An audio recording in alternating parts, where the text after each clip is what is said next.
call today's city council and Tuesday,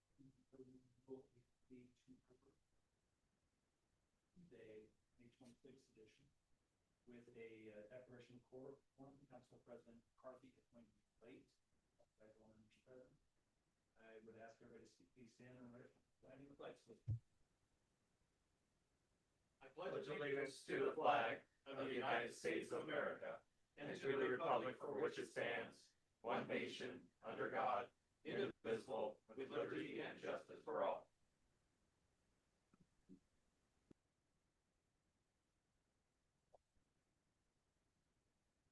Okay. Mr. Smith, do we have any changes to the agenda?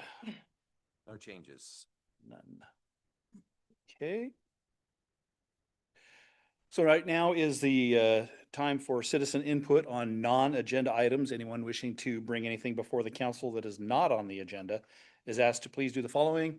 Limit your comments to not more than 5 minutes. State your name and place of residence and direct your comments to me. Anybody wishing to do so? Seeing none, moving on.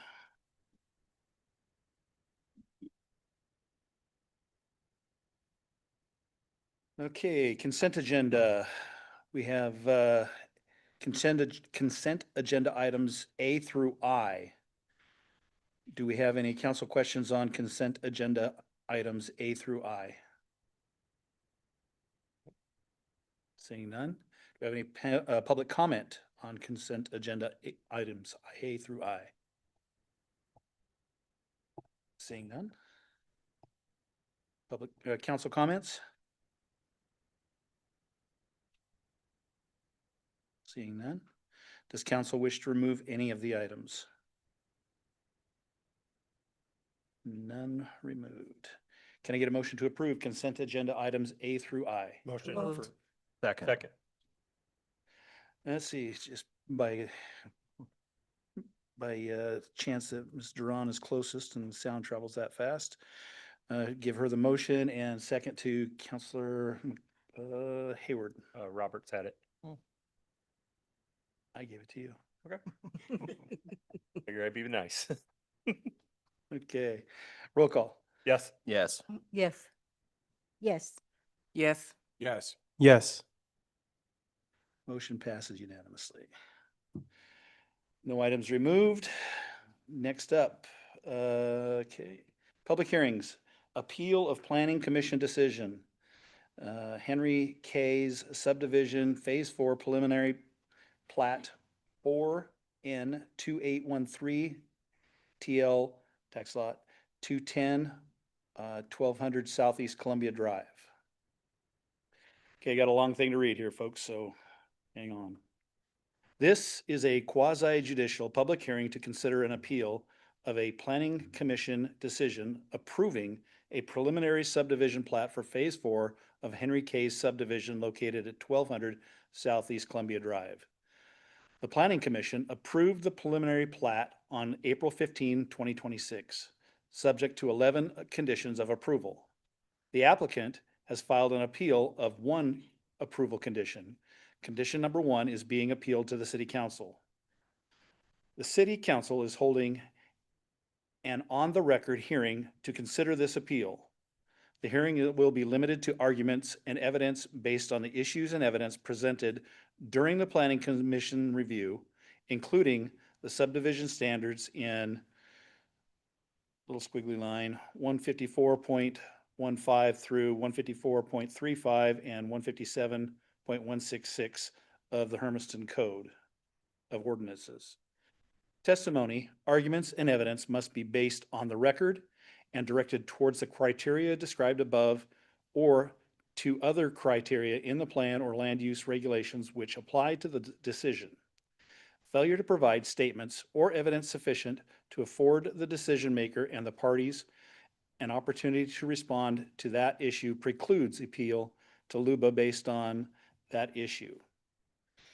Failure of the applicant to raise constitutional or other issues relating to proposed conditions of approval sufficiently specific to allow the local government to respond to the issue or its designee to respond to the issues precludes an action for damages in circuit court. The city council may affirm, or reverse, or amend the planning commission decision. The city council may also choose to remand the decision to the planning commission for additional refinement. Staff report was made available to the public on May 18, at least 7 days in advance of this hearing. Planning Director Clint Spencer, would you confirm that the entire file on this matter is physically before the city council? It is, Your Honor. The procedure for this hearing is as follows. The city council may ask questions of any person or staff at any time. The city council will disclose any bias, conflict of interest, or ex parte contacts.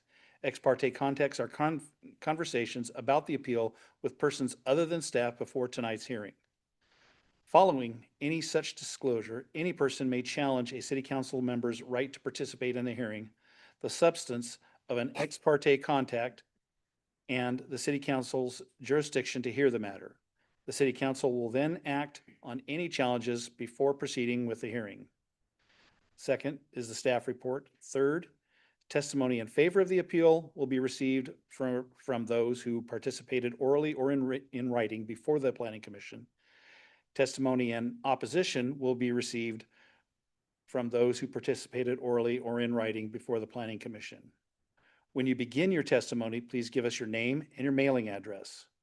Following public testimony, staff may provide a summary of the issues discussed in the hearing, respond to any testimony, and answer any questions from the city council.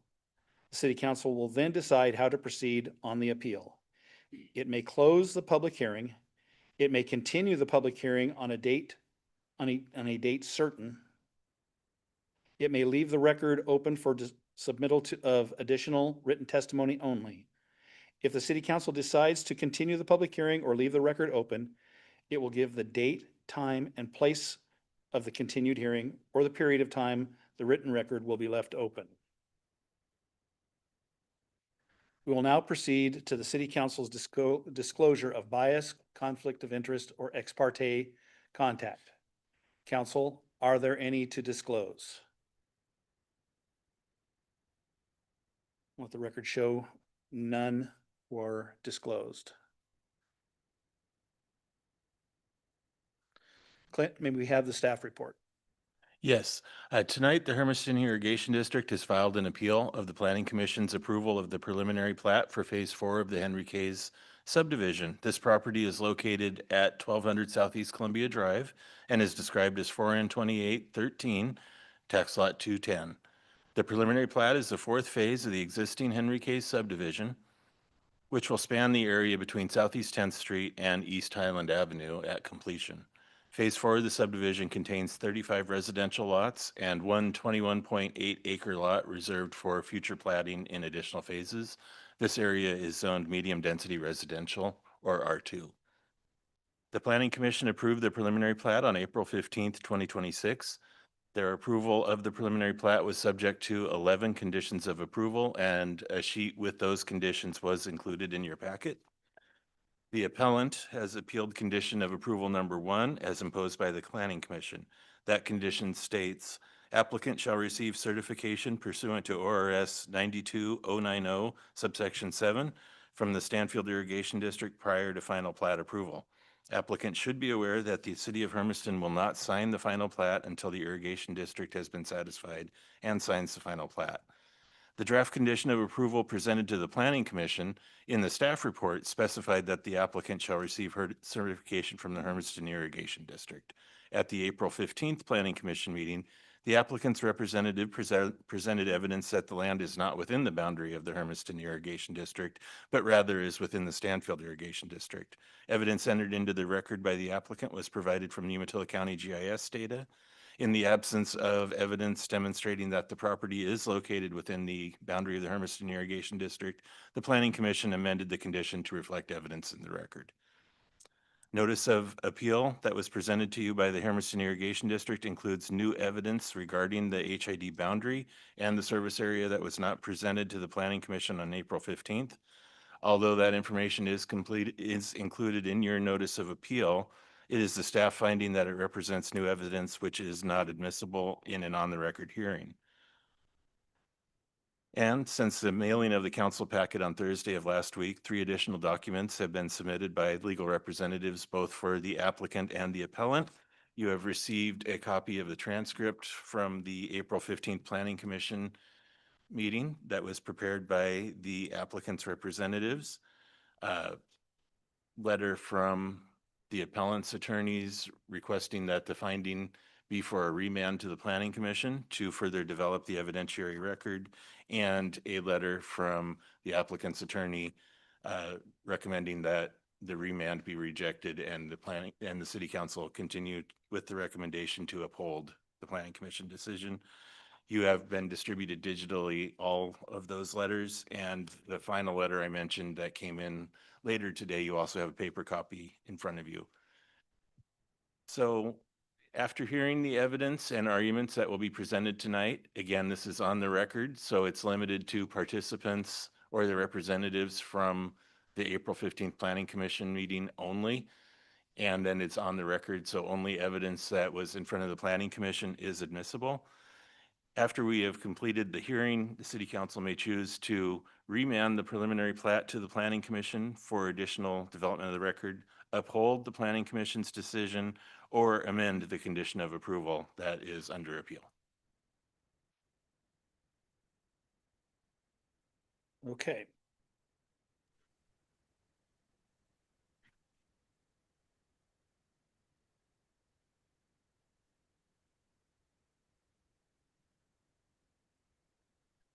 Need to open the hearing, don't we, at this time?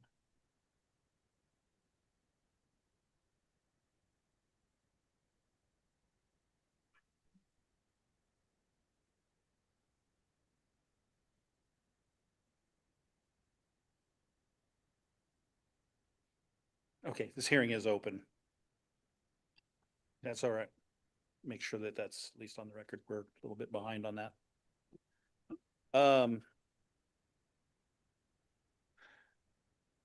Would anyone like to testify in favor of the appeal?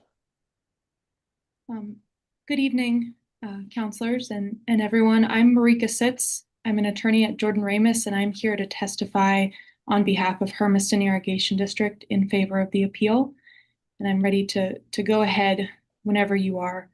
And I have a little bit of trouble seeing folks in the room. I'm sorry I can't be with you there tonight, but if you would please let me know if you have trouble hearing me, that would be helpful for me. We can hear you just fine, thank you. Perfect. Okay. I will proceed through my testimony then that I've prepared this evening. If at any point you have questions, please feel free to stop me and let me know. And again, for the record, Marika Sitz. I'm here representing Hermiston Irrigation District. Their address of record is 366 East Holbert Avenue in Hermiston, Oregon. Want to thank Director Spencer for the outline of the circumstances that have brought us to this point.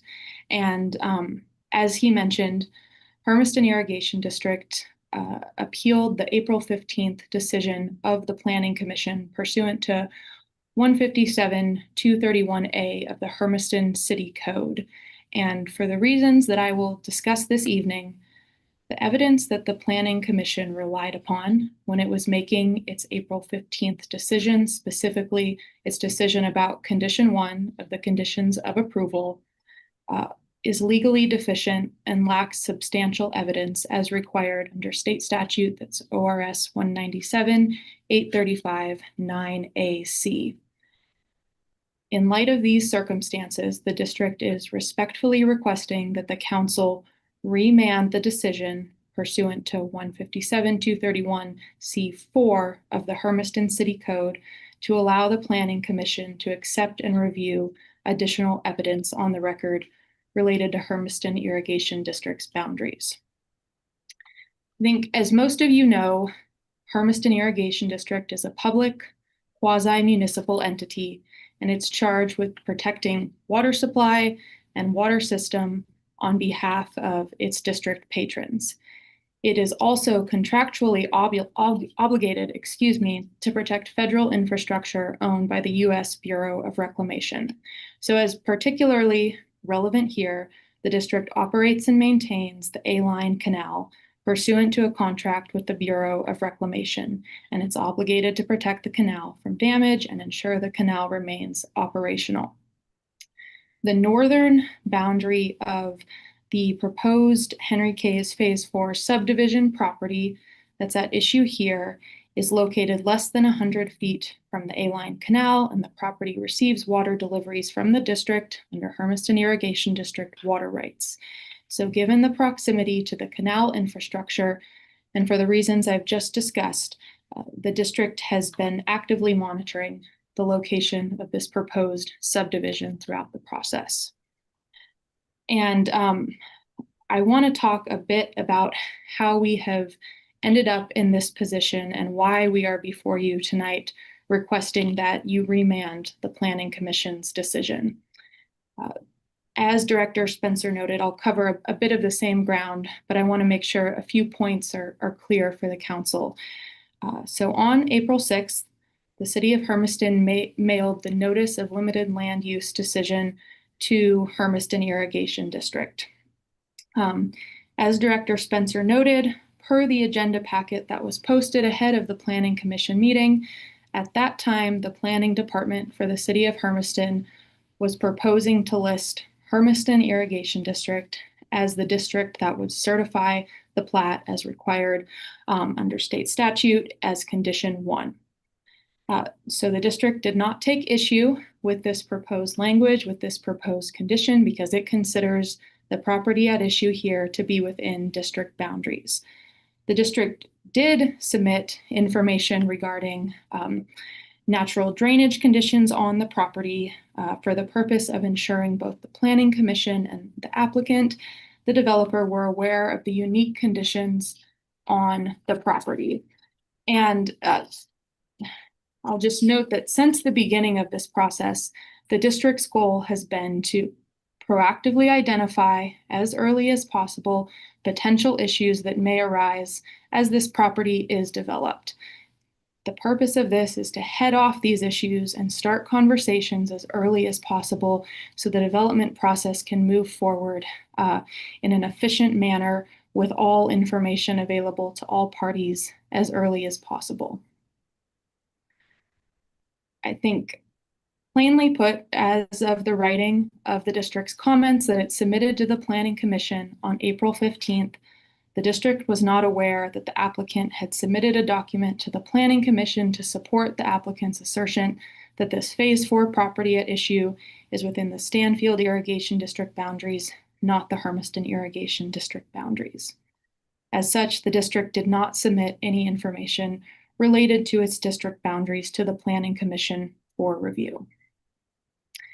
And this brings us to the present request that is before the City Council, our request for remand.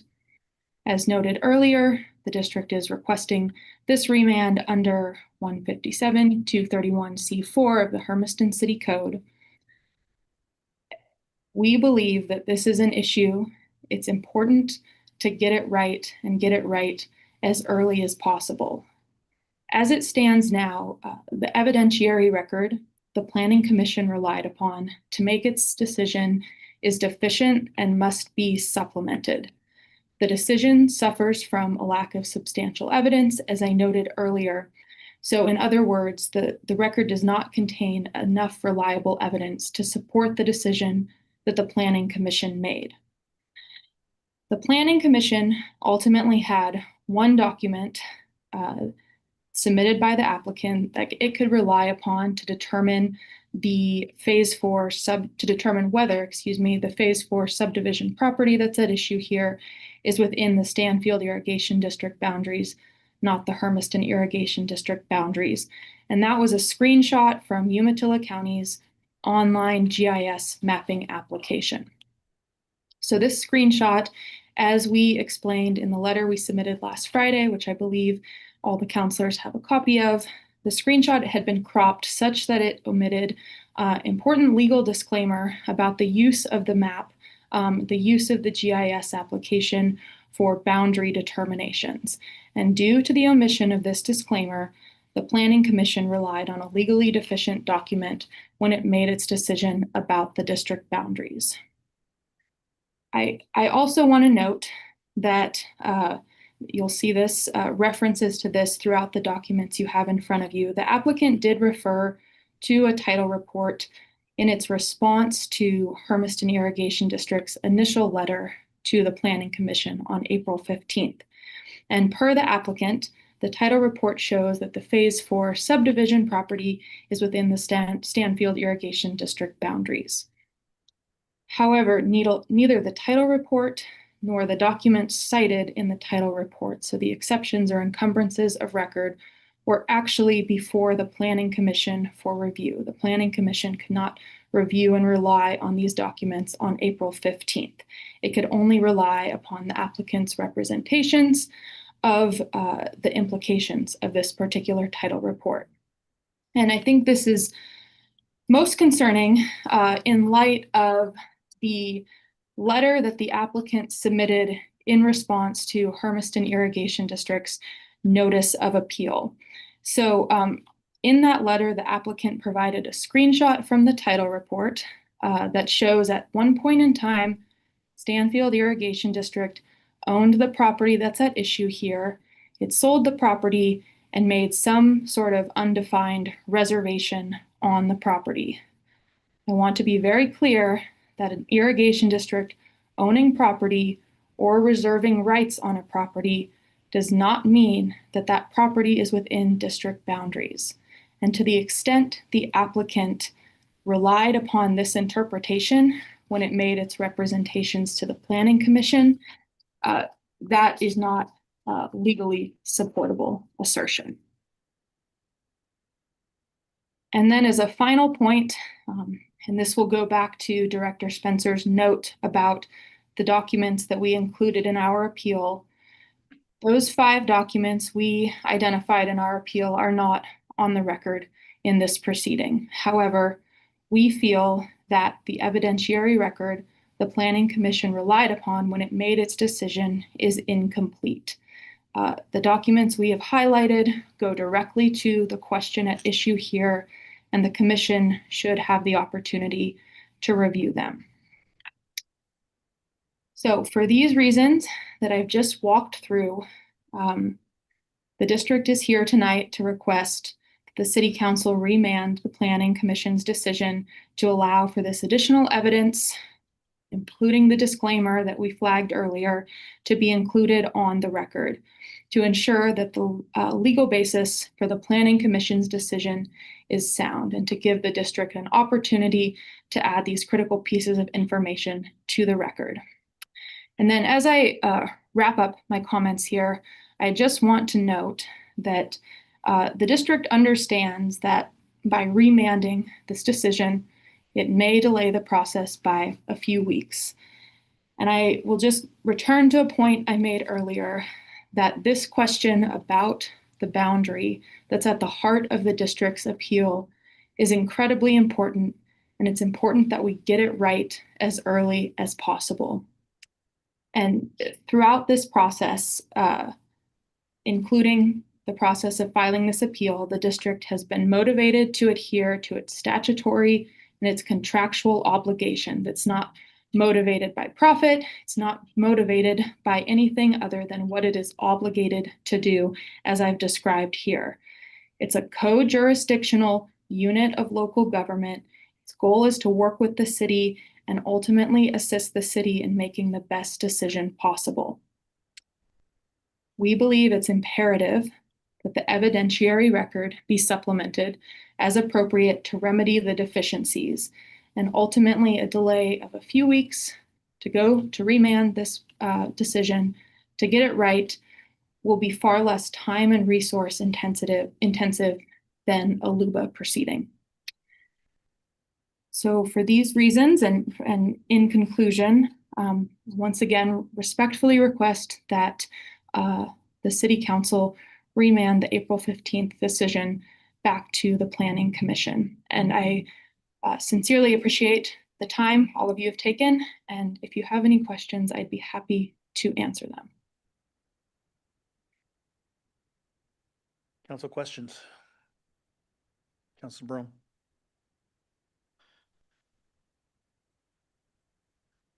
Thank you, Mr. Mayor. I have a couple of questions.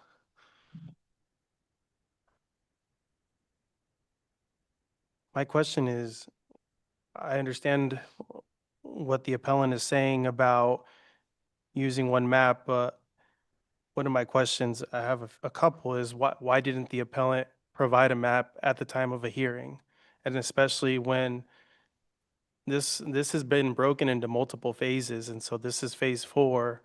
I feel like there was plenty of time to submit another map, at least that the appellant would say would reject or go against the map that the city used. So my question is, why? Thank you for the question.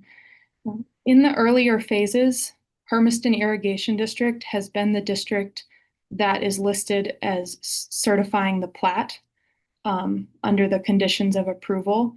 This is the first time in this project that Stanfield Irrigation District has been listed in place of Hermiston Irrigation District. Candidly speaking, we were a bit surprised to see that the applicant had submitted the information on the record in phase 4 related to this mapping issue. We had discussed the mapping issue with the applicant as part of earlier phases, and we knew their position. We did not agree with that position, but we did not expect to see it in this particular proceeding. So that's the reason this issue is rising to the surface now. It marks a change in the practice from the previous phases, and one that the district was not expecting and therefore not able to get the evidence on the record on April 15th in time for review by the Planning Commission. Thank you for your answer. I guess that does not suffice, at least for my hearing of this whole entire hearing. I don't think it really suffices, and especially if it was known that HID does have any legitimate grounds to any of that area, I think it would be easy to demonstrate that. And it didn't seem like no maps or anything were demonstrated. So I, for one, we did get your information that you sent over on Friday, but then we also got supplemental just honestly, I think at 2 p.m. today. So this is a lot of information that I feel like is coming very last minute. I agree, and respectfully, we felt a bit the same way on April 15th when we received, well, we didn't receive, but we felt the information was a bit last minute. And I recognize that, and I know it's hard to track issues when they're moving so quickly and there's a lot of back and forth. So appreciate your observation. Councilor Meyer? But you said you knew about it prior to the Planning Commission meeting. Is that not correct? Is that not what you said? The applicant had raised the issue in a different context.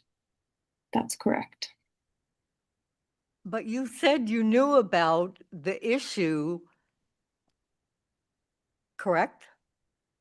We knew that the applicant had asserted in the phase 2, phase 3 proceeding that the property at issue in those proceedings was not within the Hermiston Irrigation District boundaries, and we did not agree with that conclusion.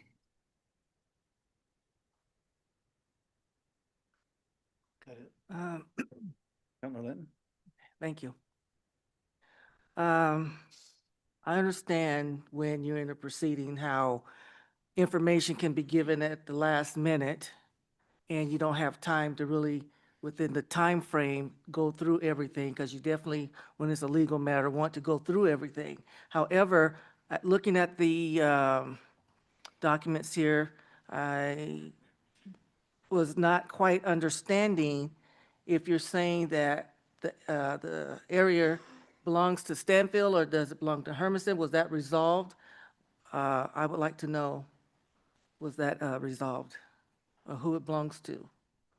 I think that's a great question. Our position is that it's within the Hermiston Irrigation District boundaries and that the evidence that the applicant relied upon is not legally sufficient to show it's within the Stanfield Irrigation District boundaries. I'll note that the district was, the first precursor of the district was founded in 1919. Stanfield was founded similarly decades ago. The documents related to district formation are very old, and we have been working diligently to look through the district records and to work with Umatilla County and Pioneer Title to understand the where the map at issue that the applicant submitted, the document that that particular map is tied to, the reference document. We have continued to do that, and we will continue to do that in hopes that we can provide a more clear set of documents in addition to the ones we've already flagged to the Planning Commission on remand. But that dynamic of very old quasi-municipal entities where some of the records are similarly buried, old and buried in boxes somewhere, has made it a bit more difficult. Thank you. Councilor Roberts? At the time of the hearing, I know that, you know, you disagree with it being in your district or not, but at the time of the hearing, did you have any reason to believe that the maps presented were inaccurate? Yes, we did. Okay, and was that presented at the hearing? No, it was not.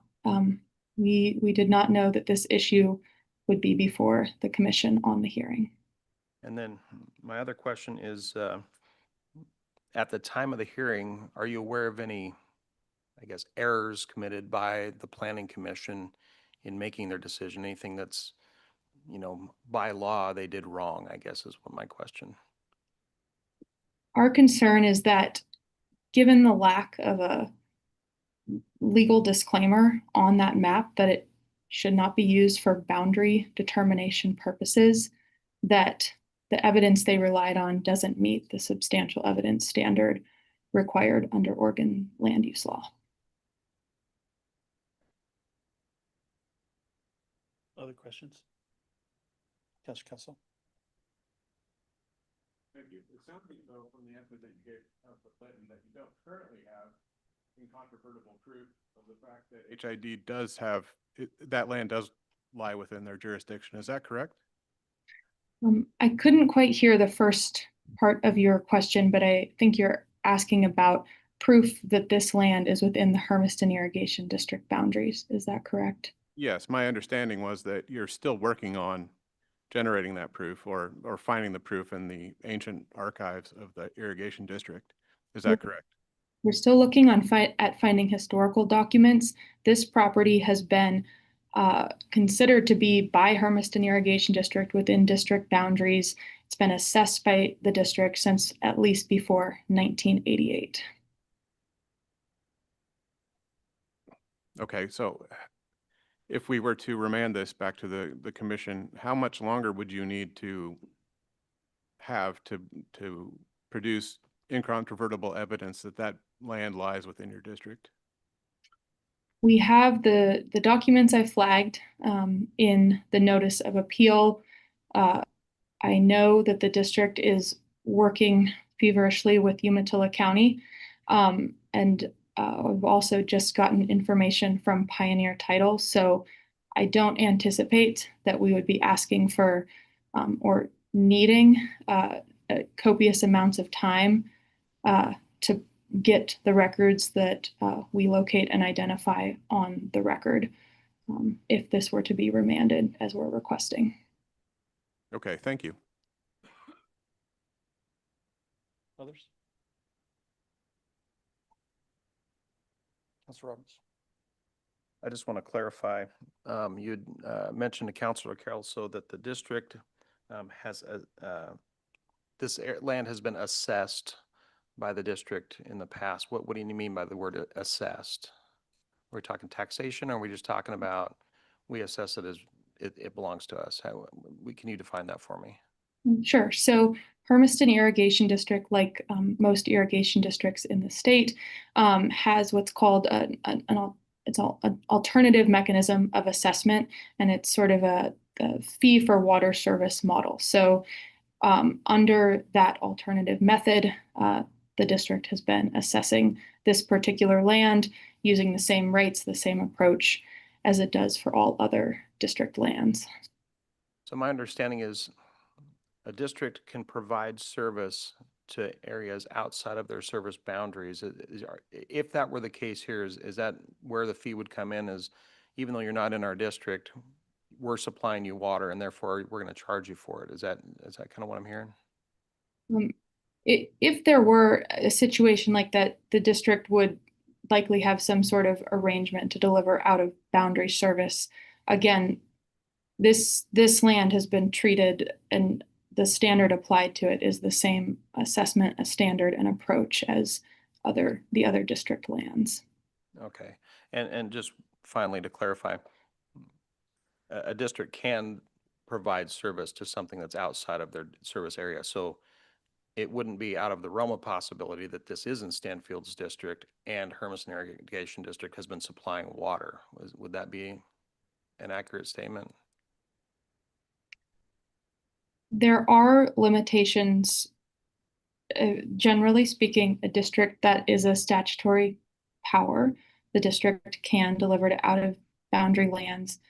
In this case, Hermiston Irrigation District is very unique. It's a federal reclamation project, so it cannot deliver to lands outside of the federally recognized district boundary, which was altered in 2003. And so, again, in recognition of the fact that this land had been receiving water deliveries from Hermiston Irrigation District for decades. Okay, thank you. Others? Okay. So when did this process start? Hermiston Irrigation District, I guess I'll say the planning department sent out a notice of limited land use decision on April 6th. Actually, I'm talking about the entire process from when this whole business started. The earlier phases of this particular Henry K's subdivision. Yes. That's a good question. And I know that it was either last year or 2 years ago. I know that Kara, the district manager, I believe is in the audience there, and she may have a better idea of that than I do. We just got involved earlier this summer of 2025, but the process had been going on before that. Okay, so this process has been taking place for more than 2 years, possibly. I don't know if it's more than 2 years, and Approximately. yeah, and I apologize, I don't have a better answer for that. The various phases, yes, phase 4 just began, but phase 1, phase 2, 3 recently concluded, and Hermiston has certified the plat for those previous phases. But at the beginning of this, all 4 phases were included as part of this process, correct? The preliminary, all the land, including the land at issue in phase 4, was part of a plat, an initial plat that was filed. So a map, the map was drawn when this project started. It was 4 phases. Yeah, it was a preliminary map. It did not fully plat each phase, but each phase has moved through the various tax lots that were platted as part of the initial plat and then further subdivided them. I guess I'm not explaining myself correctly. If I may clarify. Yes, sir. the various phases of Henry K's, the applicant did not do a preliminary plat for the entire 80-acre area. He has been pursuing individual plats about 30 lots at a time since 2024. So phase one was a preliminary plat, install improvements, get a final plat, and that was just right up against Southeast 10th Street. And then they came back with a preliminary plat for phases 2 and 3 as a new land use thing. So each one of those has been a new preliminary plat. There is no master shadow plat for the whole area. Okay, so section 4 or plat, division 4, whatever, phase 4 was when it was, when was phase 4 first? In April and March of 2026 was the first time we had the official application for phase 4. So April 6th-ish? I think that's what I put in my staff report, yes. Okay. And at that time, it had the outline of the map For the for phase 4. that property. Yes. And both Hermiston Irrigation District and Stanfield Irrigation District knows about it? Typically, we do not notify Stanfield Irrigation District. Okay. As we are growing towards the south and starting to encroach into their boundary, we are going to amend our practices for that. But typically, we have only been notifying the Hermiston Irrigation District in the past. And who was it that brought the quote unquote error forward? The applicant and their attorney. Okay. And that was on the 18th? The 15th? Okay. And so at the hearing, We were provided the letter about 4 o'clock, and then we provided that to the planning commission at the hearing. So yes, that day of the 15th. We received testimony from the irrigation district around early afternoon, and then the applicant and their representatives prepared rebuttal testimony, and all of that was given to staff in the afternoon of the date of the hearing. okay. And so at that time, they had the opportunity to say, we don't believe this is correct, or, I mean, when's the first time they could have told us, come up with this information? It would have been the 15th because that was the first time we had conflicting testimony.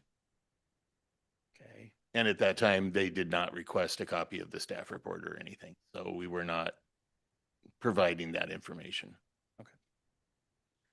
all right. Any other questions? Okay. I guess we can go to, do we have any other, anybody else that's in favor of the appeal?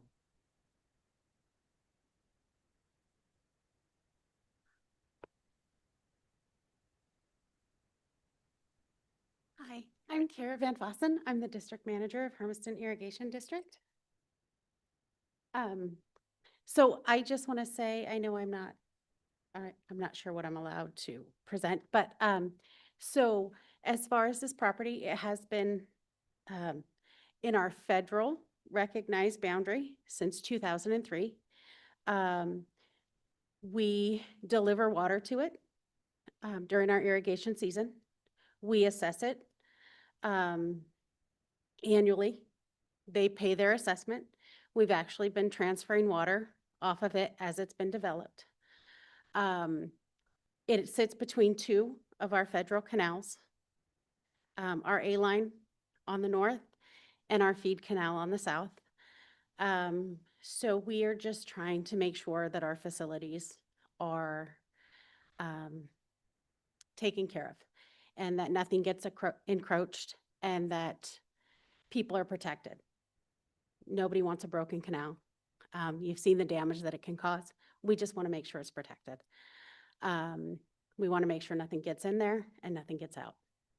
But we were taken aback when Stanfield came across on there. We have been supplying this property water for a long time. So the fact that it came through that Stanfield was going to be the signer on the plat was shocking to us. Yes, it had come up. But I have federal documentation, not state, but I do have federal documentation that it is within our federal boundary. I understand that's not state. I do. But federally, it is recognized. There is a boundary, and it was changed in 2003 from Stanfield to Hermiston. And we do take care of their water needs. So even though we knew it had come up and we knew it was a question, we honestly didn't think that it was something that was going to be taken to you guys or to the Planning Commission, and was going to be taken out of our hands, because it does sit between our facilities and we do deliver that property water. So we were just shocked.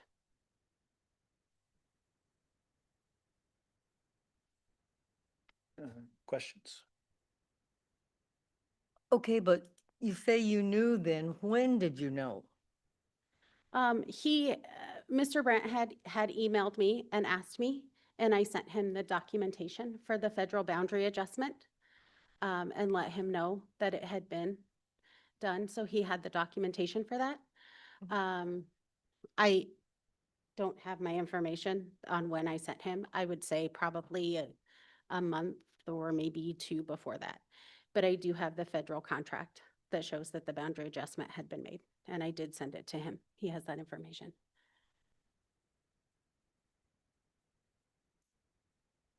Ms. Roberts?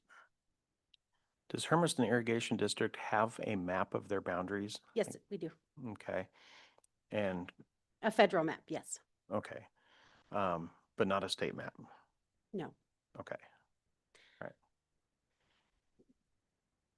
Judge Kelso? Yeah, thank you. So you say the applicant, has been paying Hermiston Irrigation District for water on that property? Yes.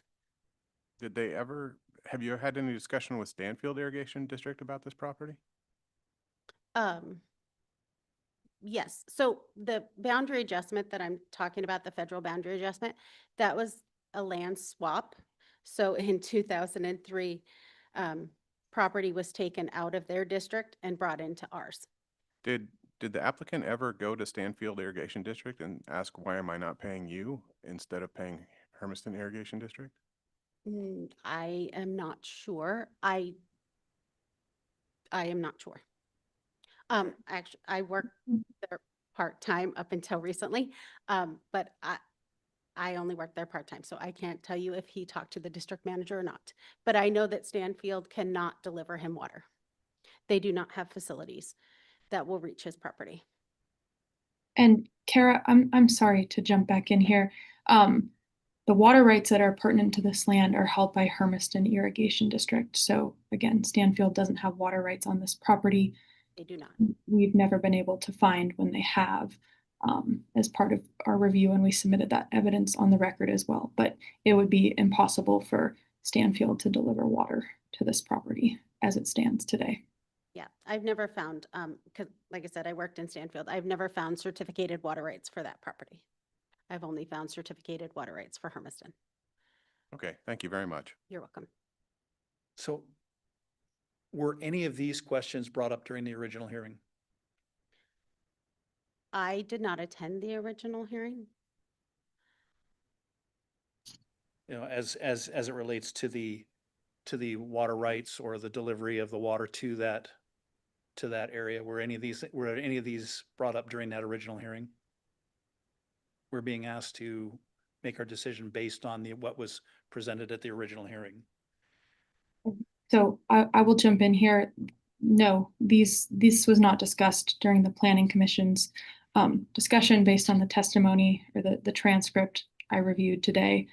And again, we did not have the opportunity to, we were not aware that we should submit those based on the circumstances those are part of the documents I attached as an example to the notice of appeal of what we would like to submit for the Planning Commission to review. So, for lack of a better way of putting it, because you didn't expect it, you want us to change it? I mean, I think plainly put, in some ways, we're asking the council to exercise its discretion to allow remand on this issue that we do feel is important. And yeah, it caught us back on our heels a bit. And again, the draft notice that went out with the conditions of approval listed Hermiston Irrigation District. Every other phase of this particular project had required Hermiston to certify the plat. It had done so before. And to Kara's point, we did not realize that this issue would come up at 4 p.m. after we had submitted our letter. And so, yes, we are asking the council to let us have the opportunity to go back and submit evidence that we do feel is very important for this decision. Councilor Roberts?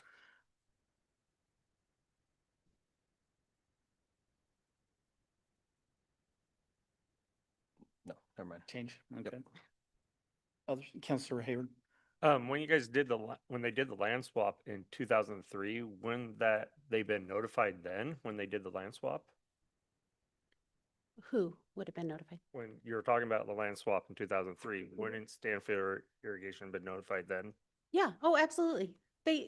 Yeah, absolutely. They have no intention of ever servicing that property, nor do they want to.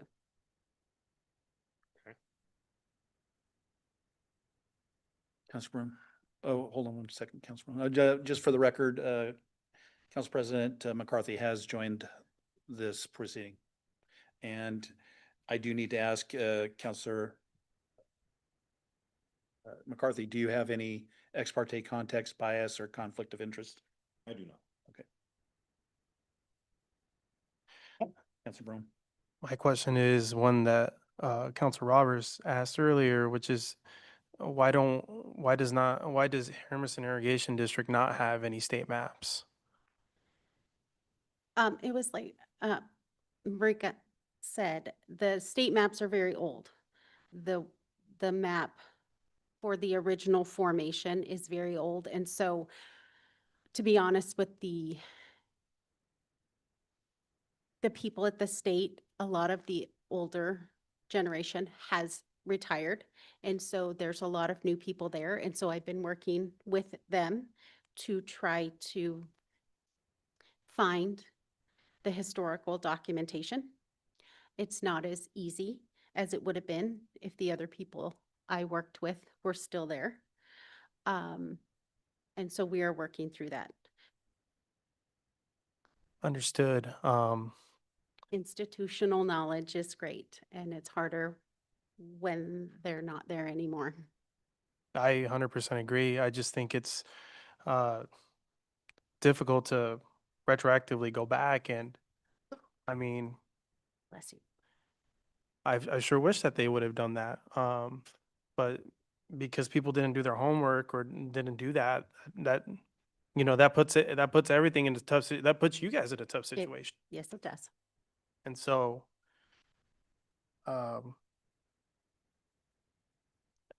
have another question. I think this might be for your counsel. We have two letters that we received from you, two correspondence, one dated back in April, then the other one, just the one that I mentioned earlier that we received this afternoon. And in the first letter, you do mention the 2003 federal, I guess, hearing or a decision. But in your new one, which you give different points for, you don't have that reference. And so I guess why? I guess I'll clarify that the letter that came through today is not from us. And so you may have just received it today, but I just want to be clear that the applicant submitted a letter today. Our letter most recently was on Friday. We submitted that. And we cannot, the 2003 federal contract is not on the record in this proceeding. I flagged it in our notice of appeal. It's a document that we believe should be considered, but it's not up for consideration here. The focus of the second letter is to hone in specifically on the request for remand from the council. Okay, so then you're saying the April 28th letter that we received where you request an appeal, that's when you first mentioned that in 2003, that Hermiston Irrigation District actually owned that land. Is that correct? Or was it actually said in the Planning Commission hearing? No, that wasn't said in the planning commission hearing. That document was not on record for them to review. Okay, I honestly thought you guys might have had something with that, but honestly, I mean, it's a little too late. Like, we're here for an appeal based on the actual hearing. I know that this is supplementary information, but that can't be admitted in an appeal. We have to talk about what the actual ruling was, and so I think the supplementary information about 2003, although it is compelling, I don't think that actually will do anything in this sort of setting in an appeal. Yeah, you're right. It won't, it's not on the record. And that's why we're asking the council to remand the decision to give the planning commission a chance to review that evidence. And so we understand that it would have been more efficient had they had it on the record the first time. They did not, for the reasons I've discussed, very unfortunately. And so, yeah, we're before the council to ask for remand so they can consider that. Thank you. Councilor Linton. I'm trying to get the clarification with the timeline. I think you said that you were notified on the 15th, and I believe the hearing was also on the 15th of April. Is that correct? Correct. Okay, and then the information that the other party submitted wasn't turned in until 4 p.m. that same day, which means you would not have had enough, I'm asking. Would that mean you would not have had enough time to go through all the information before, which would give you what, like 3 hours to be able to come up with everything? Because in order to give out the information? So per Director Spencer's remarks, yep, I understand it was delivered at 4 p.m. Our letter was delivered a bit before that. We had not requested a copy of the staff report or documents prior to that, and so we were not sent a copy of their letter as a result. Hermiston Irrigation District did submit a letter, as I mentioned, that flagged various concerns. Many of those concerns were discussed by the Planning Commission, and we felt as if those concerns, based on what we'd seen proposed in the conditions for approval, those additional concerns we flagged aligned with the goal to raise issues, be proactive, etc. We did not know that the letter came through at 4 p.m. and had not requested a copy, and so we did not submit additional information. We would have had an hour to do it, I guess, submit additional information on the record. Okay, I'm sorry, I forgot your name, ma'am. Kara, Miss Kara. I think you said that you sent out an email to let them know that this was a part of Hermiston's district, the area that the plat that they're talking about. Is that correct? we deliver water to it, yes. Yeah. Mhm. Well, to the people that are, I think it's Henry K. or something like that. Henry K subdivision. Yes. Did you send them an email letting them know that this was a part of Hermiston's? They have received the email They did receive the That- email. that they're part of our federal boundary, yes. Okay, so they were aware of that, and, okay, thank you. Mhm. Any other questions?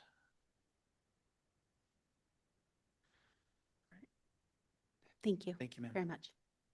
And do we have any other who wish to testify in favor of the appeal?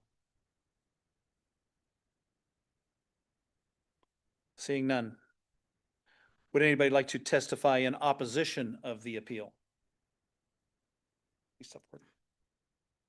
State your name, address. Hello, my name is Tyler Brandt. My mailing address is P.O. Box 833, Hermiston, Oregon. I also live here in town, but I'm going to just hold back my address for this hearing. I'm the president of Hermiston Homeworks, applicant for the Henry C's Phase 4 preliminary plat.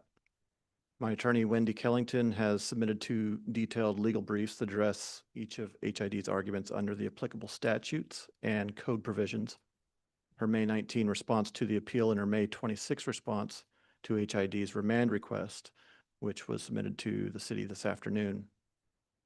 I don't want to repeat her legal analysis. Instead, I want to give the council the practical context that I believe is important for understanding what is actually at issue here and why the Planning Commission got it right and why HID's request for a remand should be denied. I'm going to go a little off script here because there's some stuff that came up during the appellant's testimony that I wanted to address. My attorney sent a letter to Hermiston Irrigation District and their representative on March 23rd. In that letter, we provided the title report from Pioneer Title that states its property is in Stanfield Irrigation District. You heard testimony from Ms. Van Fossen that she had provided federal contract documents to me. And if this process goes any further than tonight, I would like to ask that she provide any documentation that she sent that to me, because she did not. What she sent me, after I inquired about it back in late 2025, as part of the Phase 2 plat certification process, because I found that on the GIS maps for the county, it showed that we were in Stanfield Irrigation District. And so I posed the question, are we actually in Hermiston Irrigation District? Because to me, it looks like we're in Stanfield Irrigation District. And she said yes. And then she provided a number for a contract. There's a contract number. That's what I saw. I took her at her word because I had no reason to doubt it. And so I left it alone. And as part of that Phase 2 certification process, they were trying to impose a development agreement on my project. There were many issues with that development agreement. Right off the bat, if I would have signed it in the condition that it was in, I would have been in breach of that contract upon signing. It contained so many factual inaccuracies.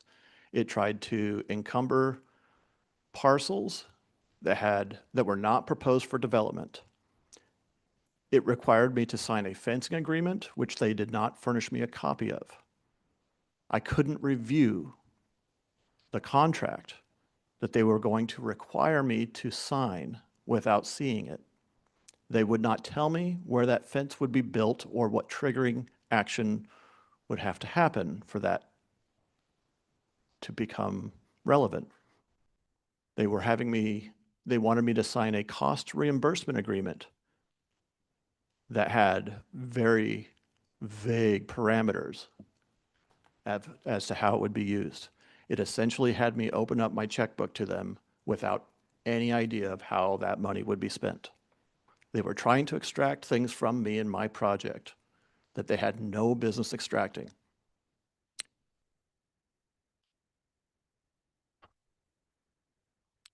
there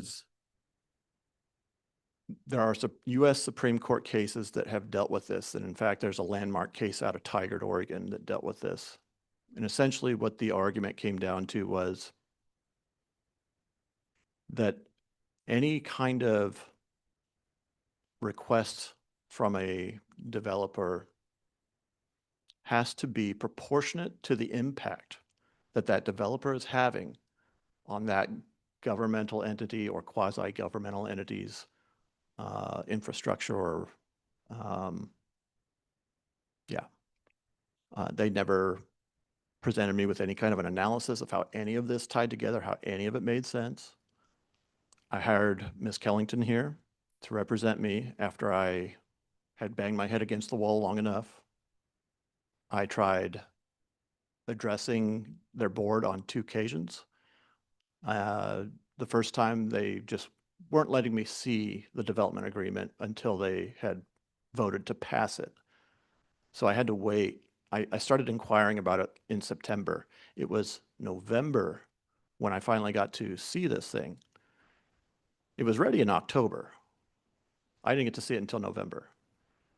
I came to the December board meeting after I'd had a chance to look at it and tried asking questions about, well, how is this connected? What are you trying to fix here? Because this isn't right. This contract is asking a lot. And it's asking me to have a lot of faith in you guys and to not abuse it. And nobody would answer my questions. The only answers that I got were very vague.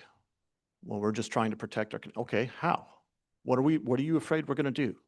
In what way could we be impacting you? Let's address that. No specifics. Nobody would talk. I asked if anybody in that room had actually read that contract. Silence. Nobody in that room had even read it, was my takeaway at least, because nobody would say anything. Nobody would talk to me about it. Anyway, maybe I should go back on script here. HID's appeal challenges a single condition of approval, condition 1, which requires my company to receive certification from the Stanfield Irrigation District under ORS 92.090, paragraph 7, before final plat approval. HID wants its name substituted for Stanfield's. That's the only issue before the council tonight. HID does not challenge the lot layout. It doesn't challenge the street design, the zoning, the trip generation, the wetland handling, or any of the other 10 conditions of approval. The Planning Commission approved this plat unanimously, 7-0, with the full support of city staff. The only question is which irrigation district's name goes on line 1. Prior to the Planning Commission meeting on April 15th, I reached out to the former property owner, whose name is Raymond Kopax. Raymond has historically been on the Stanfield Irrigation District board. And I asked him if I could talk to if I could get the information, the contact information of the Stanfield Irrigation District manager. Well, as it turned out, Ray was standing next to him at that very moment. And so I talked to him for just briefly. Not a lot of ground was covered, but I asked, hey, do you think this is in Stanfield or do you think this is in Hermiston? He says, I don't know. I'd have to look. Anyway, I just wanted to make a point that, yes, I have reached out to them, and they were kind of waiting to see how it shook out at the Planning Commission. Another point that I think has been addressed, but April 15th, we didn't get the objection until, or I didn't get it at least until about 2 p.m. So for us to turn it around in 2 hours, we were smoking to get that turned around. And so yeah, part of that was we brought it up. We had no reason to bring it up before. It's like, what does it matter to us what district it is that's going to certify it? But we went through a lot of headaches on the phase 2 final plat, and I'm really frustrated with Hermiston Irrigation District's attempts here. If it isn't one thing, it's another, and they just, I think, anyway, I think they're out of line. Every authoritative record says this property is in Stanfield. The record before the Plan Commission included a title report from Pioneer Title that identifies this property as being within the Stanfield Irrigation District. Title report is in the project file. I emailed it to the city staff as an exhibit to the Kellington letter at 3 p.m. on April 15th before the hearing. I then testified about it at the hearing. Planning Director Spencer reviewed it and recommended changing Condition 1 to Stanfield. Umatilla County's own GIS mapping system shows the same thing. These are the same sources the city relies on for every other subdivision it processes. I want the council to understand something important about HID's position on this boundary question. And this is what I get for going off script. On March 23rd, 2026, my attorney sent a letter directly to HID's attorney at Jordan Ramus that is in the project file for the Planning Commission. Attached to that letter as Exhibit A was the Pioneer Title Report, the same report that plainly states the property is within the Stanfield Irrigation District. HID and its attorneys have had that report in their possession for over 2 months. Despite having this document since March, they've not produced a single recorded instrument showing the property is in HID. They know what the county records say. They're pursuing this appeal with that knowledge. HID has never pursued the formal annexation process required under ORS Chapter 545 to bring this property into its district. There is no recorded boundary order, no inclusion petition, no county court approval, no board resolution, none of the steps that Oregon law requires to change an irrigation district's boundaries. If those steps had been taken, they would be reflected in county records, in title reports, and in the GIS system. They're not because they have never happened.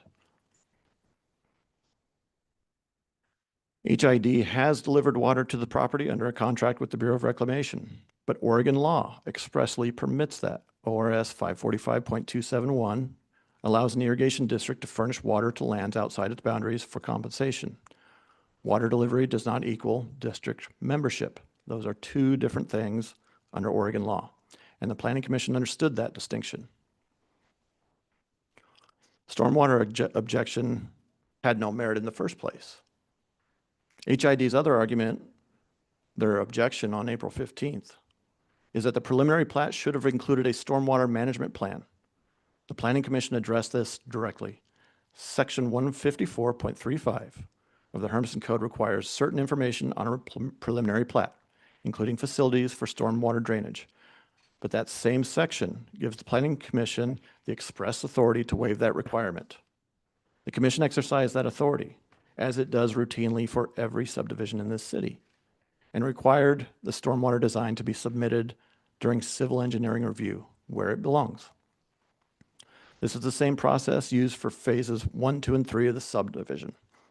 It's the same process the Commission used in November 2025 for the Hub Hermiston project. It's how the city of Hermiston handles every preliminary plat. Planning Director Spencer recommended it. The Commission voted for it. The staff report before you tonight confirms it. My civil engineer, Harms Engineering, has already designed the stormwater systems for the prior phases, and they're in the record. Those designs comply with the public works standards, including standard 1.1A/B, which requires that stormwater not leave the property in a volume or location materially different from what existed before development. Phase 4 will follow the same engineering standards. The A-line of the canal is not in danger. That stormwater stays on the property.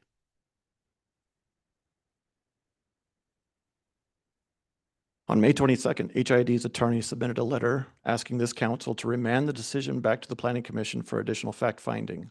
That request should be denied for several reasons.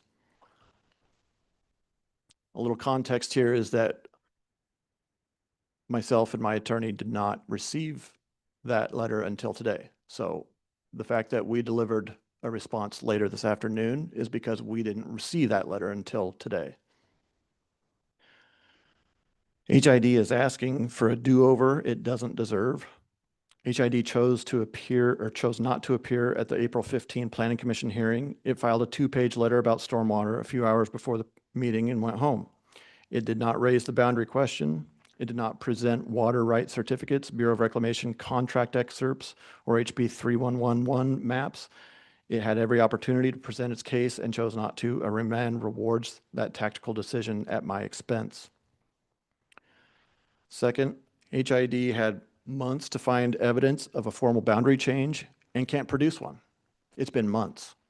It's not been a week or two, it's been months. Phase 2 preliminary plat.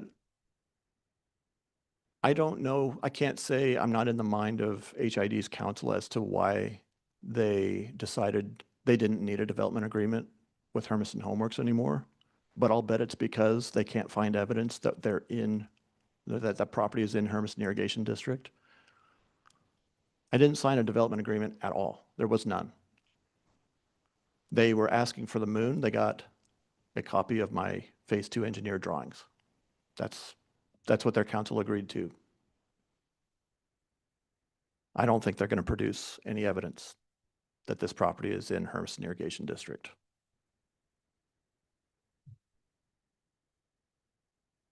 The additional cost that this has created, this disagreement with Hermiston Irrigation District, is pretty significant at this point.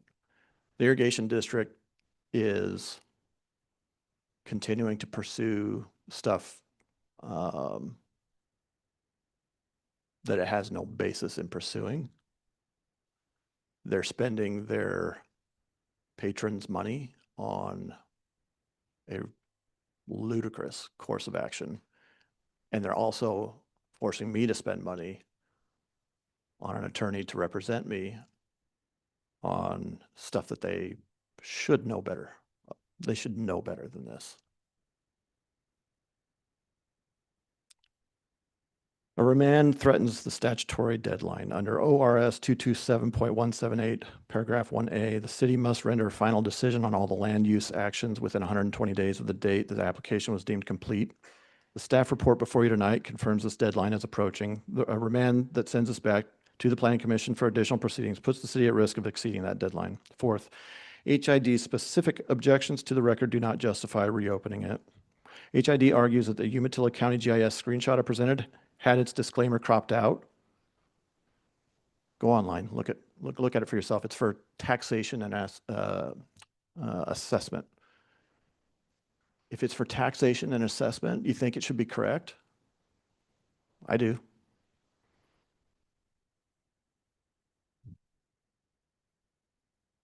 If GIS maps are not suitable for boundary determinations, then the only authoritative source for boundary information is the formal recorded documents required under ORS Chapter 545.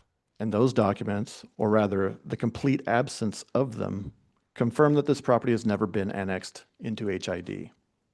HID argues that the Pioneer title report was not included in the record, and that my characterization of it was erroneous. Both claims are wrong. I emailed that report to city staff 3 p.m. April 15th before the hearing began.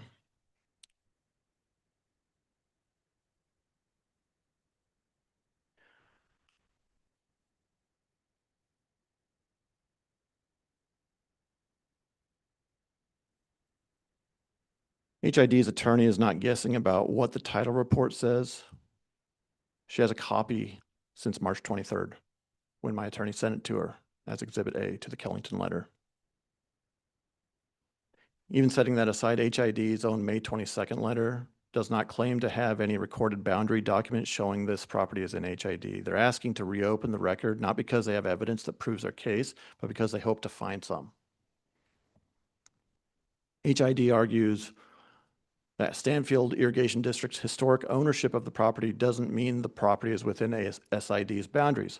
Fine, but by the same logic, HID's delivery of water to the property doesn't mean that the property is within HID's boundaries. And that is exactly what Oregon law says. ORS 545.271 expressly allows irrigation districts to deliver water outside their boundaries. Fifth, HID's LUBA threat should not influence the council's decision. HID's letter suggests that a remand now would avoid a future LUBA proceeding, but the proper response to a LUBA threat is to make the right decision on the record before you. not to reopen it, not to reopen the record because one party failed to build its case when it had the chance. As Ms. Kellington notes in her letter submitted today, HID's position that the city must require certification from HID, the wrong irrigation district, despite the absence of any proper boundary document, raises serious questions under the LUBA's attorney fee standard. A position presented without probable cause exposes HID, not the city. Regardless of how the council rules on the remand request, HID's appeal attachments are not properly before this body. HID submitted a 2-page letter to the Planning Commission about stormwater. That's the entirety of what was before the Planning Commission. On appeal, HID submitted a multi-page legal brief plus 117 pages of attachments, water rights certificates, Bureau of Reclamation, contract excerpts, HB 3111 maps, none of which the Planning Commission never saw. This is an on-the-record appeal under Hermiston Code sections 151.166 and 157.231, paragraph C, subsection 1. The rules are clear, no new evidence. Your own planning director confirms in tonight's staff report that HID's appeal attachments represent new evidence that is not admissible.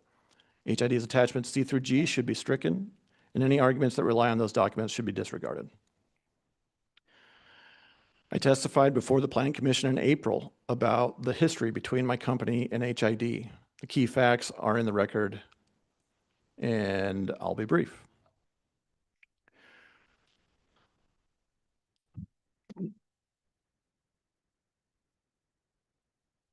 Oh, I already discussed this already. Okay. This is about the development agreement. All right, I'll move on to my ask of the council. I respectfully ask that the council deny HID's request for the remand and uphold the Planning Commission's decision. The commission followed established procedure, applied the correct legal standards, and reached the right result unanimously. I'm not asking to avoid oversight. My company will work with Stanfield Irrigation District for the certification. My engineer will design stormwater facilities that comply with city standards. HID will have the opportunity to review civil drawings, as the city now requires of all irrigation districts. And the A-line canal will be protected. If the council wants additional assurance on stormwater, I don't object to a condition requiring compliance with public works standards. That's already required by law, but we're happy to have it stated explicitly. What I'm asking is that council not reward HID for choosing to sit out the Planning Commission hearing and then try to rewrite the record after the fact. The rules apply to everyone, including irrigation districts. Thank you for your time, and I'm here and happy to answer questions. Councilor Hayward? I got one question. At any point during the development, will they be using irrigation water? We use the irrigation water for the undeveloped portions, the portions that are not currently undergoing development. This season, we actually have not watered. And we do sell those water rights as the development moves on. So we are getting rid of those water rights at about a similar pace to our development.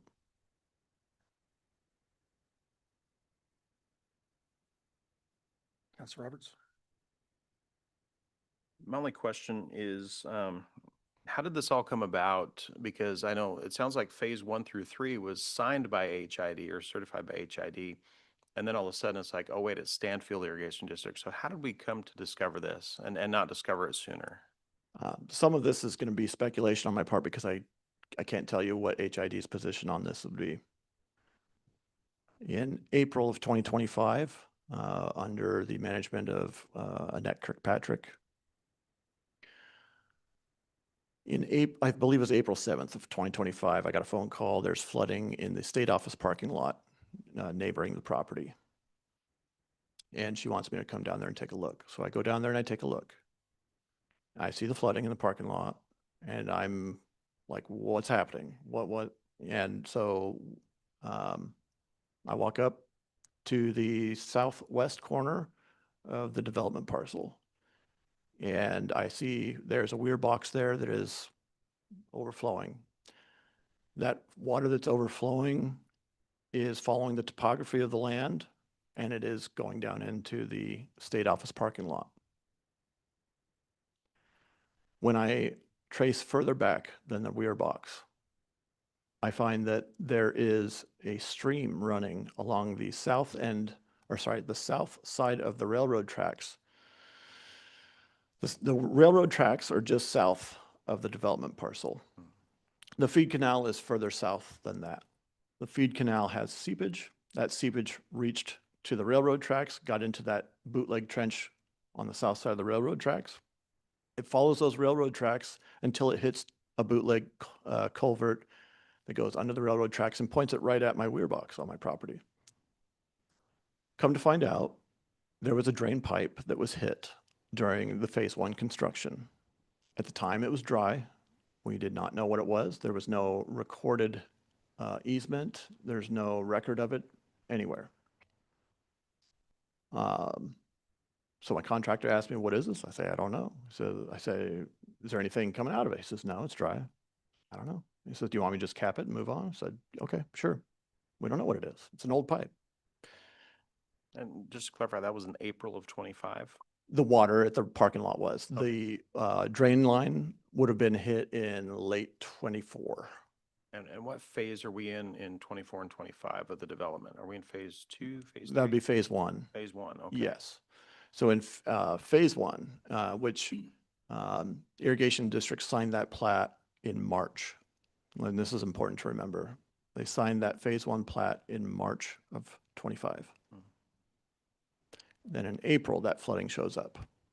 If you look in the board minutes that follow that, is when they decided, or it was brought up in that meeting, that they needed to come up with a new development agreement, and a specific one for the Henry K's development. Why do they need a specific one? In their communication with me, it went back and forth. We are creating an agreement that will work for all developments. And then they came back and said that they had a specific one. Their board minutes say they have a specific one. And then even in their communications with me, it was back and forth. No, it's the one we're going to use with everybody. No, well, we have to have a specific one for you. Okay. So anyway. I'm going to say, but how did we end up to the point where we're like, this is Stanfield's district? Right. So as part of the phase 2 certification process, in September, I'm starting to inquire with the district about getting a plat signature. And I see that in the conditions of approval, or sorry, that in a letter that HID had written to City of Hermiston in May of 2025, they said, we'll lift our objection once the developer has signed a development agreement with us. Okay, so I know that I have to sign a development agreement. That's the thinking that I had. So in September, I start calling or emailing and say, do you have a development agreement for me to look at? They did not at that time. In October, I followed up. I said, do you guys have the development agreement yet? So, well, we have it, but we can't show it to you yet. October of 25. 25, okay. Yeah. And you're still in phase 3? Phase 2. Phase 2, okay. Yeah. So this is a little bit confusing, but just bear with me for a second. When we originally applied to create a new subdivision for phase 2 was going to be like 48 lots. And our forecast changed and we cut it down. So we split, the original application was for 48 lots. We cut it down to like, I don't know, less, 28 plus some extra lots that are not going to be building lots. They're just kind of part of a, I don't know how you want to describe that. It ends up that there's like 30. We cut down phase 2 and we split that. That's now phase 2 and phase 3. So it went through the planning commission process as phase 2, but because it's essentially, it is the same lot layout and street design, it's approved under the phase 2 approval. So phase 2, the first part of phase 2, we've developed it, and I know we got to get that final plat certified. And I know that they're going to object unless I sign a development agreement. So I'm asking for that starting in September. October, I follow up. They say they have it, or that at first they were close to having it. I said, okay. And then a week later, they have it. but they won't share it with me to look at. So I can't comment on it before their board actually sees it. Their board has to vote on it to approve it. And so that happens in November, and I'm at that board meeting. And I wanted to know, what's in this agreement? Is there going to be any discussion about it? And there was no discussion about it. They just said, so you need us to approve this so you can see it. I guess I do. So they approved it, and I got my copy the next day, and I started my review. I didn't have an attorney at that time. I'm just doing it myself. I'm a one-man show, and so I was doing the legal work at that time. And as I brought up my concerns, I did bring up my concerns at a December board meeting for the district, which I talked about a little bit earlier in my testimony. Is that concerns that it was actually in Stanfield's district? No, not at that time. I didn't know it at that time. I guess that's the point I'm trying to get to is Okay. when, Well, actually, in December, I did bring it up, and it's in an email to the district. and that's during phase, That's during the phase 2 certification process. okay. So I guess my concern is that we knew that there was an issue with Stanfield potentially being in the district during phase 2. Yes. And yet here we are in phase 4, having it be a problem. Yes. And we didn't mind HID signing off on it in phase 2 and 3, but now all of a sudden it's a problem, I guess is, I'll remind you that she did tell me that it was in Hermiston Irrigation District, and I took her at face value at that point. okay. And that's fair enough. I'm not trying to hit you over the head with it. I just, one of the things that stuck out with me is you'd said, well, what does it matter to us who certifies it? And I think this is exactly why it matters, is because the law says so and we got to get it right. And here, we didn't mind in phase 2 and 3, but now in 4, it's becoming a problem. And so, Well, phase 3 hasn't been certified yet. Okay. It has not been proposed. It's not even built. okay, fair enough. Appreciate that. Yeah. All right. Thank you, Mr. Mayor. Other questions? Councilor Linton? Just for clarification, you said that you received the document on the 15th hour before the meeting, the hearing. What document was that again? The objection to the phase 4 preliminary plat, received it about 2 p.m. That was when I received it. I don't know what time city staff received it, but I imagine it was not long before that. I imagine it was that same day And that came from HID, from their attorney, yes. from their attorney? Okay, thank you. Yep.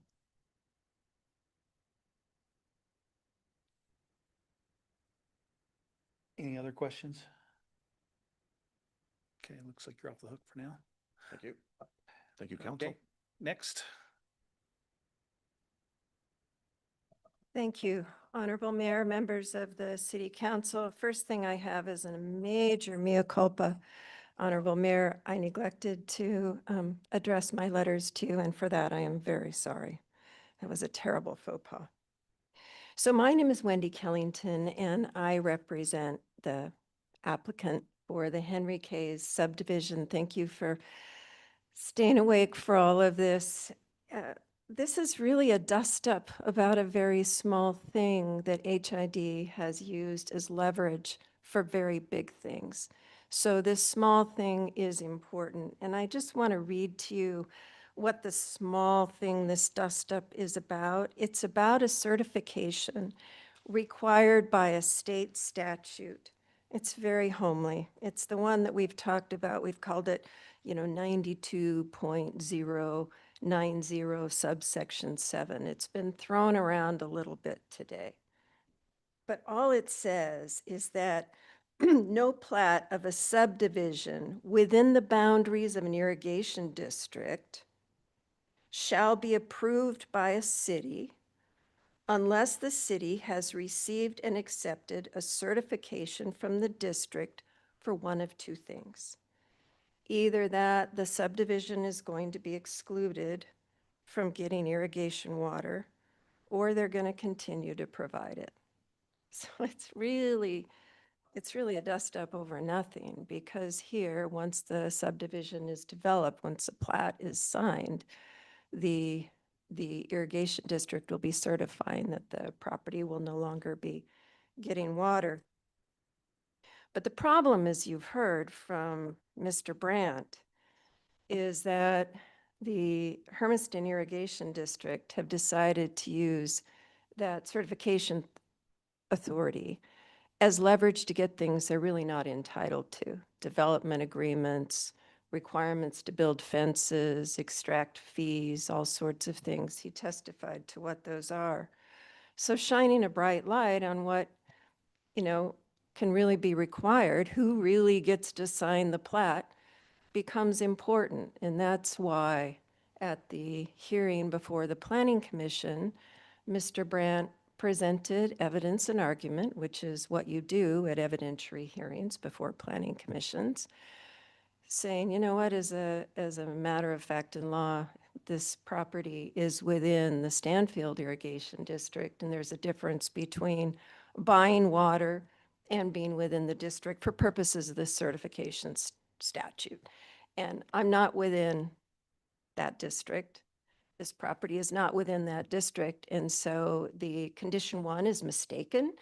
And it says that we need HID certification, but as a matter of law, the truth is that SID certification is required. And the Planning Commission said, well, tell us about that. And Mr. Brandt provided evidence that's in the record that included 3 things. One is a letter from me to HID's lawyer dated March 23rd, which is, what is that, 3 weeks or so, 2 weeks, before the Planning Commission hearing, saying that HID was mistaken, that the property really isn't within their boundaries, and it's within SID's boundaries. And so that was a dust-up about getting them to sign that Phase 2 plat, which they ultimately did without a development agreement because they, I think, understood that the property isn't in their boundaries. And so this issue, it comes up again in Phase 4 at this April 15th Planning Commission hearing, and Mr. Brandt explains what had happened. He gives them my letter, and he gives them a copy of, then yes, it is in the record because the Pioneer Title report, it was given to staff. That's how you put things in the record. And so that was given to staff, and it was talked about. And the Pioneer Title said the property isn't in HID's district, it's in Stanfield's district. And then Mr. Brandt said, okay, how else do citizens figure these things out? You go to Umatilla County's website, their GIS website. What does it say? It says that the property is not in HID, but rather in SID. And so respectfully request Planning Commission that you please change that condition 1. Now, here's the thing. Most of us who go to these hearings. I'm here from Lake Oswego, Oregon. Why? Because it matters to my client that you hear from me, that you have a chance to look me in the eye and ask questions, and this matters to him, right? So I show up at a hearing, and if this was an evidentiary hearing, I would show up there too, and I would present evidence, and I would present argument, and if I got caught flat-footed, what would I do?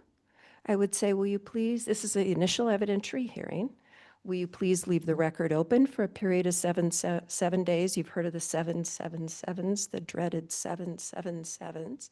I'd ask that the record remain open for a period of 7 days, or that the hearing be continued so I had a chance to look things over and present a response, an evidentiary and argumentative response. HI didn't bother to go to the hearing, even though for at least 2.5 weeks, actually longer, but at least 2.5 weeks is in the record, they'd been aware that there was a serious issue about whether this property was in their district. And in fact, they had signed a plat without getting the goodies that they wanted as leverage because they couldn't demonstrate that the property was in their district. Now, they talk about the wheels coming off their district if they don't get to sign the plat, and that's kind of a non-starter. And we're okay if you want to impose a condition of approval that tells us that we better comply with your technical specifications for storm drainage, because here's what we're required to do. So I just want to assure you that letting the right irrigation districts sign the plat is not going to cause the wheels to come off of the A-line canal or any other canal. We're not going, what they say, ruin it or destroy it or some, those words to that effect. Your standard says, and you can make it a condition that we comply with it, surface water or groundwater and the drainage thereof shall not be allowed to flow over, under, or through adjacent public or private property in a volume or location materially different from that which existed before development occurred. Don't screw it up. Don't send water other places because you're developing a subdivision. Don't put the water from your subdivision into the A-line canal. That's not going to happen. Evidence in the record is the sophisticated storm drainage system that's been approved for phase 2. A substantially similar one will be approved by your public works folks and engineers working with the applicant for phase 4. But if you'd like to impose a condition of approval to comply with that particular standard, just to maybe make HID feel better, we don't have any problem with that. But here's what you don't have, and here's what you haven't heard. And that is that the subject property is within the HID district's boundary. You've heard that there's a contract HID has with the federal government that they're going to show a contractual boundary between the two of them, and that's fine. But what they haven't shown you is that the boundary, the thing that this statute 92090 subsection 7 is talking about, that the subject property is in that boundary for HID to certify you're in or you're out. You haven't heard anything about that.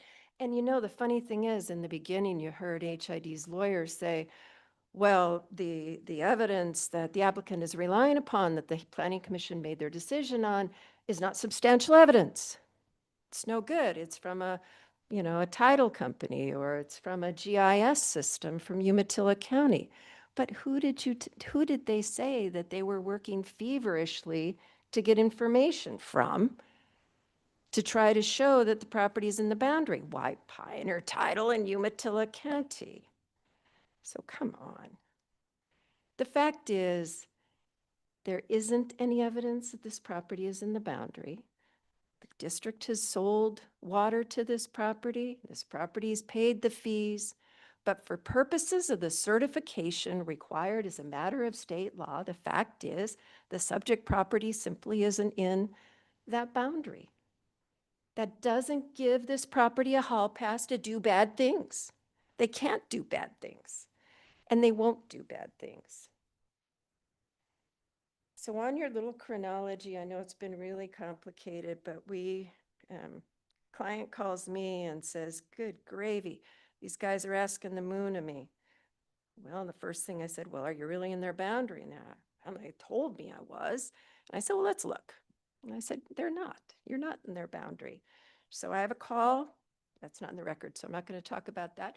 I'm going to talk about what is in the record. And what is in the record is on March 23rd, I wrote their lawyer a letter and said, don't think so, not in the boundary. And ultimately, they signed the phase 2 plat without demanding the goodies that were leading to me being involved in the first place. And then Mr. Brandt, going through phase 4, doesn't need me anymore. And then all of a sudden on April 15th, while I'm in Hawaii on vacation, I get a call, panic call from Tyler about around 2 o'clock your time, saying, I just got this letter from HID. I've got a hearing tonight. What do I do? And I said, well, I'll drop everything and write you a letter that says they're mistaken. And so I got that letter together because I had to put aside that little drink with an umbrella on it. You know how you are when you're in Hawaii. And write a letter and I submitted it. And that's why our letter got there a little bit late.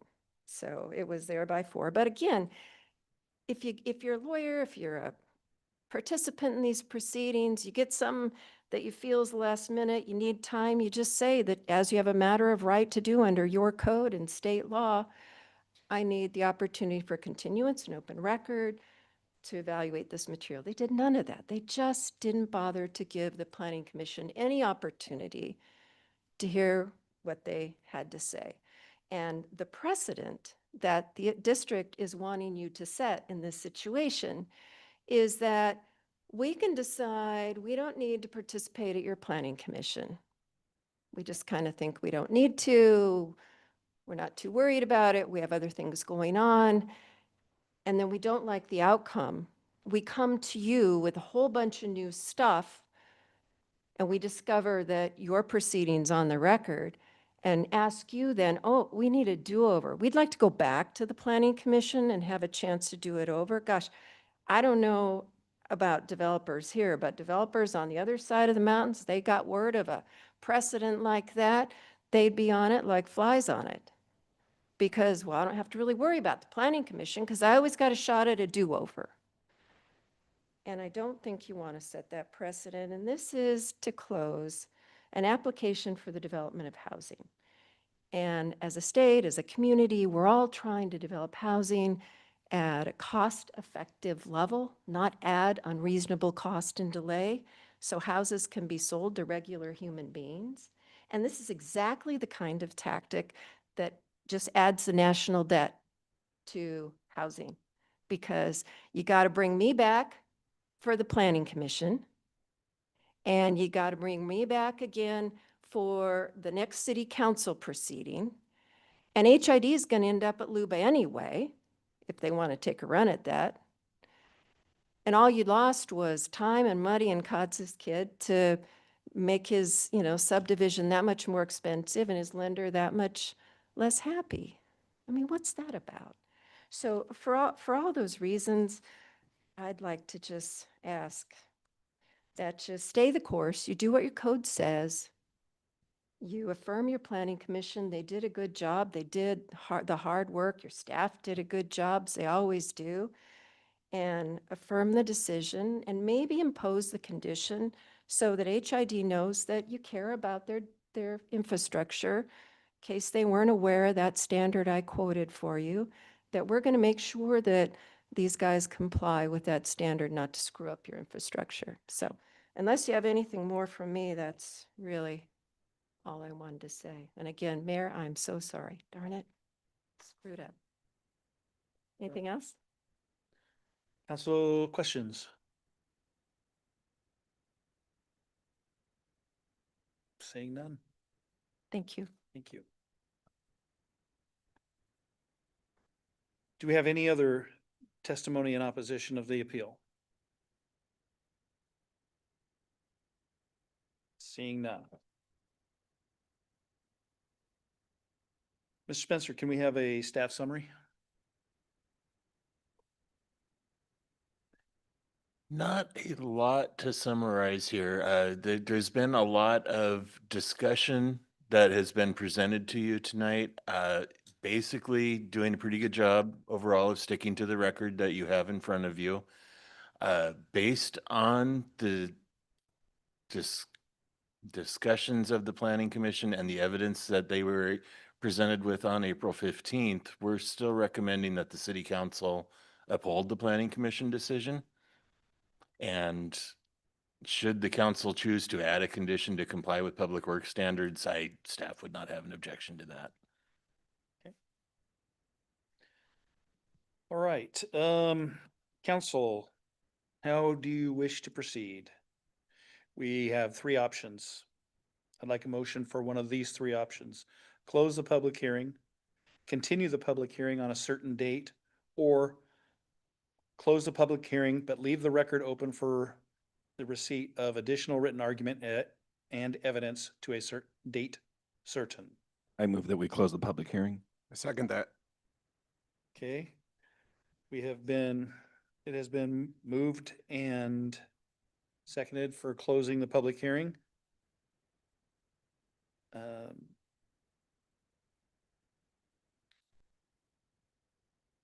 Do we do, it was moved by Counselor, McCarthy, seconded by Counselor Kelso. Okay, so we just close the hearing. We don't, no further roll call. Yes. Yes. Yes. Yes. Yes. Yes. Yes. Motion passes unanimously 8-0. Okay. All right, council may affirm, reverse, amend the planning commission decision.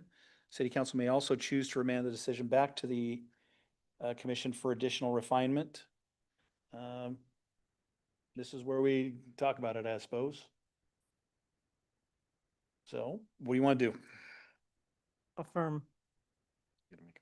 I move that we Well, affirm. do we want to, do we have any discussion about this at all? Or are we just gonna go straight to? I'd like to make a motion. Okay, I move that we affirm the planning commission's decision. Second. it's been moved by Counselor Kelso, seconded by Counselor Barone, that we affirm the planning commission decision.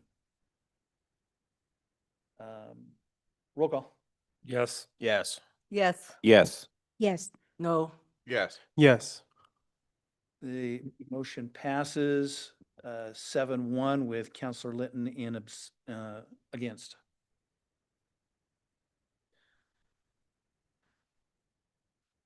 Okay, council, I will also need a motion to direct city attorney to draft an order consistent with this decision for adoption at the next meeting. So moved. Second. Been moved by Counselor McCarthy, second by Counselor Roberts. Roll call. Yes. Yes. Yes. Yes. Yes. It was an adoption.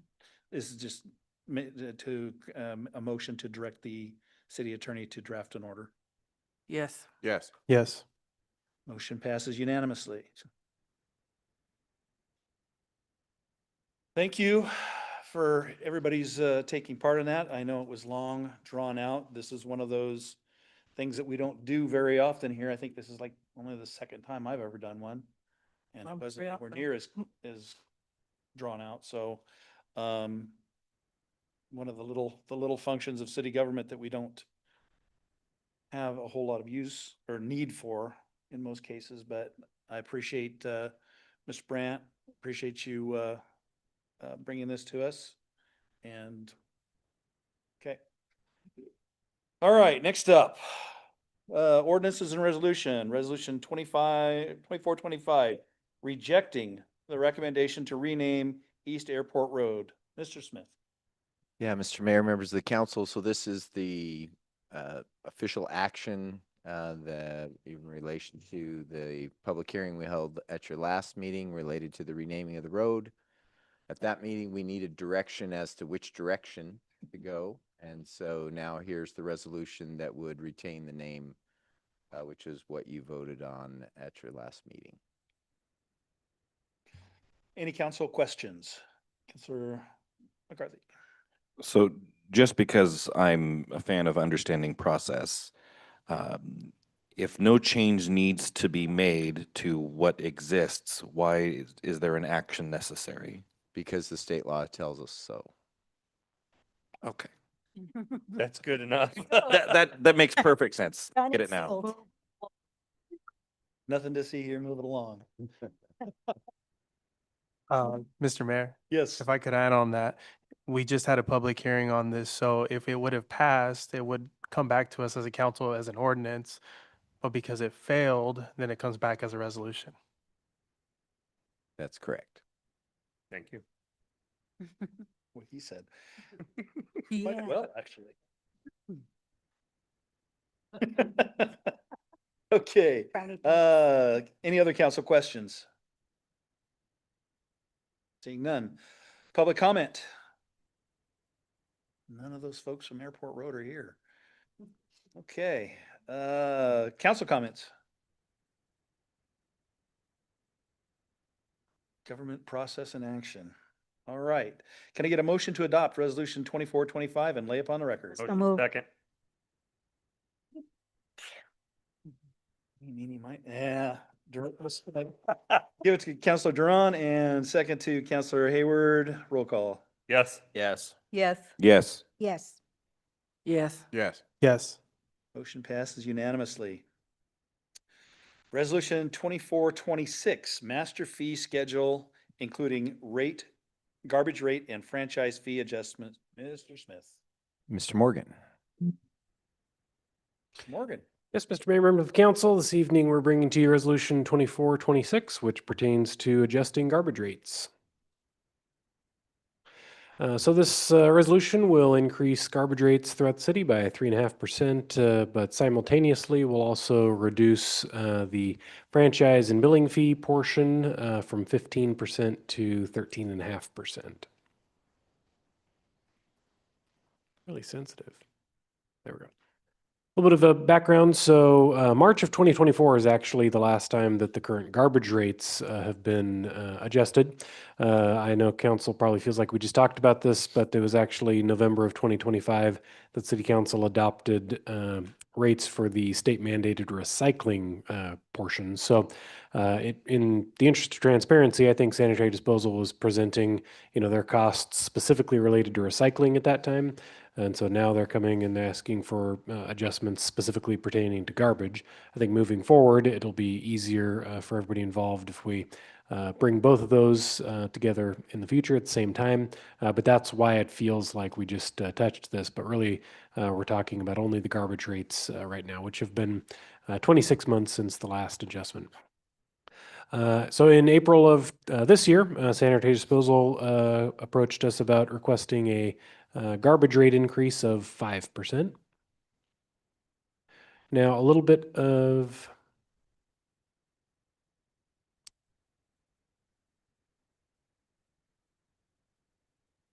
there we go. Okay.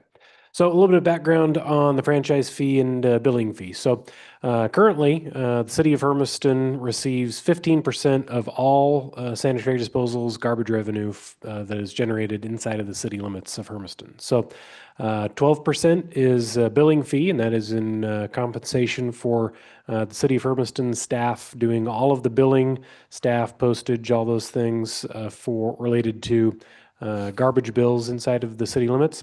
And then 3% is a franchise fee. Franchise fees are standard across most cities all across the country, and so ours is currently 3%. So those two things combined mean that for every dollar that comes in related to garbage revenue, 15 cents of that comes to the city of Hermiston.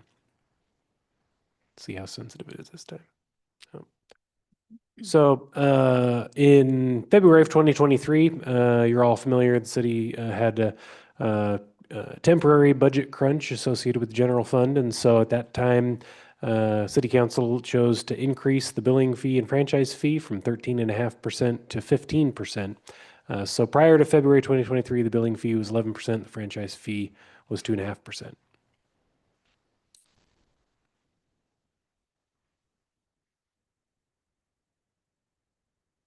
So the recommendation before you this evening is to dial back the franchise and billing fees back to what they were in 2023 for a total of 13.5%. This is mainly being allowed as a result of data center industry growth that continues to proceed within the community. You'll remember here last year, we also dialed back franchise fees on the electric utilities the folks pay. So this is allowing us to ultimately absorb and reduce some of these cost increases that would otherwise have to be borne by the ratepayers. So getting back to the timeline, so earlier this month, the Solid Waste Committee met and received the presentation from Sanitary Disposal with the recommendation from staff to ultimately adopt a 3.5% rate increase in recognition of the fact that we're dialing back the billing and franchise fees. So if council approves this recommendation this evening, the new rates will take effect July 1st. Just a little bit more information on kind of how the city will actually be able to eat that 1.5% of the cost increase.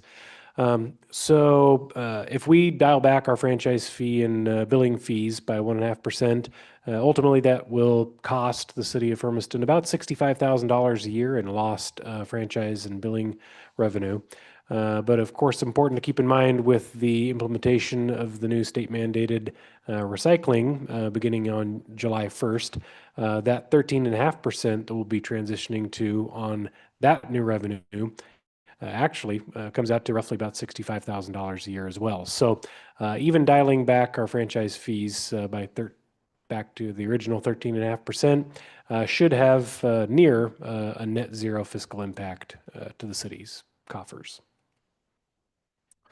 So just a little bit more on fiscal information, the impact of the actual customers. So there's in your council agenda packet, there's the entire rate schedule, so you can look at all of the different rate schedules if you'd like.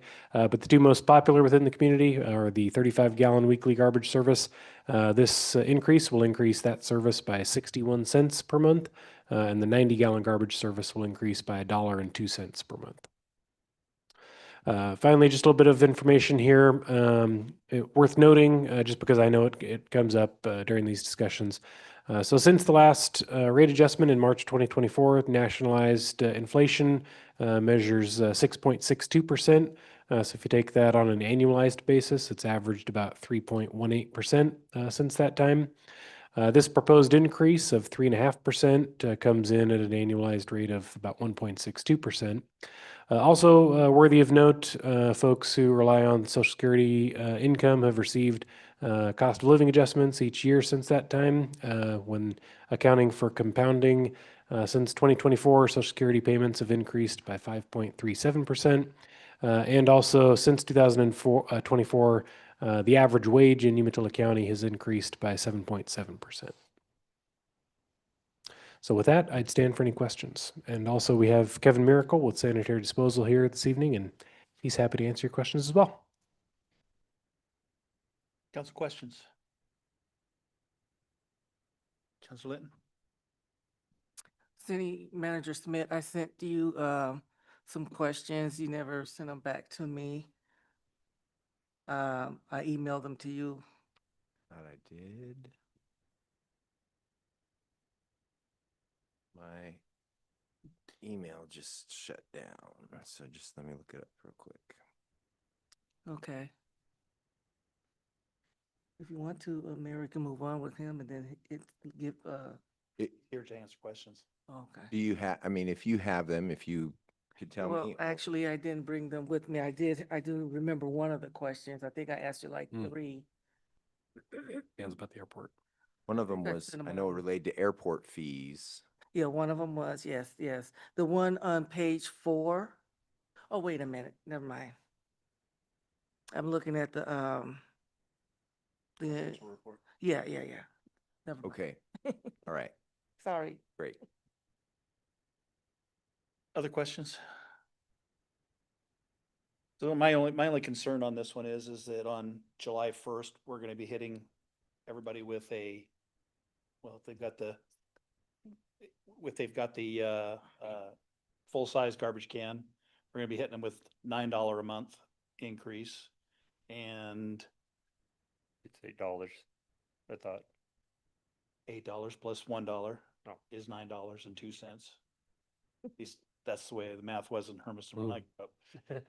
But, and then the smaller one is $8.60. Is that, that's what we're going to be doing, correct? If they maintain the same service level. Okay. Either way, it's going up, no Yep. matter what.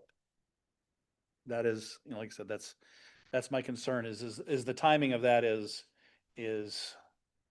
less than fortunate. We're hitting them with for no other way to put it, we're hitting them with a big increase on one month. So did we take that into consideration? Well, I think particularly with these types of rate adjustments, whether we delay it by 6 months, it's going to come due eventually anyway, and then it's just a larger increase later. Okay. Again, that was my question basically is just, did we consider, taking that, this big of an increase all at once? Because I know in the past, that has always been one of our issues is, how we hit people with, when we hit fees and things like this. This is a major increase, and we're stacking one on top of another. Yeah, and I think, and perhaps Kevin can speak to this a little bit, but I don't envy sanitary disposal's role because they have, we're just one city council. They provide service to many different communities in the region, and so I think it's challenging for them to, stack the timing of all of these different communities with all the because they has to go to each one of these governing bodies and ask for these rate adjustments, and so. So when the rate adjustments, come up, that's sort of the timing that we go off of. We knew that this this one in July, we've known about that one coming for quite some time. And we throw this one in on top of it at the last second is like I said, did we take that into consideration? So, okay. Other council questions? Councilor Kelso?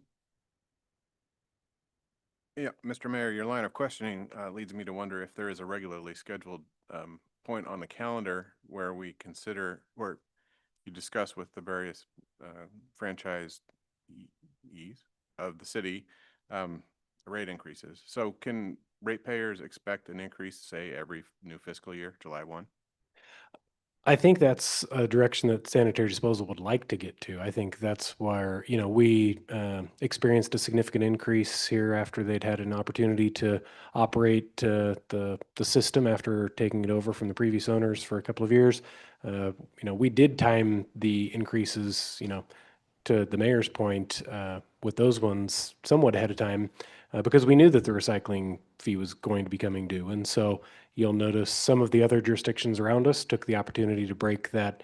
It was around 30% increase into multiple phases. And so, we felt like, well, we can either do all 30% now, or if you break it up, then they're going to just get hit with that and the recycling at the same time. So, you're kind of juggling all those different components. And so I know in discussing things with sanitary disposal, that was their hope is, right size things, up front, and then moving forward, they would like to get more into a regular CPI type of a scenario where they're not hitting folks with, increases that are significantly larger than what inflation otherwise is. So that's what they would like to get to. I'm glad to hear that. That seems to be the most logical in my mind anyway, is to adopt an annual rate increase that's marked to the CPI. Yep. Thank you. Ms. Roberts? Rather than July 1, I wonder if it would be beneficial to do it before budgeting so that we can take a look and see if there's something that the city can further absorb to help mitigate the impact. We would know ahead of time, because doing it now, our budget's already set and we can't take that into account. So if we knew that a rate increase was coming, we could either, decide to scale the budget to meet that, or adopt the rate increase but have all the information. I don't know how you guys feel about that. Yeah, I mean, I think we've requested that in the past, but again, it's challenging. I think sanitary disposal, they have a lot of other municipalities that they have to contend with and deal with schedules. So. It's true, but we all have the same budgeting process. So if we can time it and work together to time it, I don't know, just. You guys tell me what you want and we'll make it happen. Okay. Councilor Jerome? Would it be appropriate to ask that maybe if they know that a rate increase is looming in the future, for us to be able to know at least 6 months in advance? So that we can give enough notice to our citizens so that we don't always feel the crunch come July. Yeah, I suppose feel like we've known that this is going to be coming in the sense that it's below inflation at this point. So, I mean, it really, they've delayed their request. They asked us for rate adjustment last spring, but we asked them to actually delay that. So this is kind of catching up for 2 years. So they've been responsive to our requests in the past. And I think moving forward, we can make those adjustments. So. Sir, Councilor Brown? I think to Counselor Kelso's point, I think it would be great to see something predictable like a CPI. I don't know when that could happen, but if your organization is willing, I think that would one, be more efficient for you, but also timely be better for the constituents here.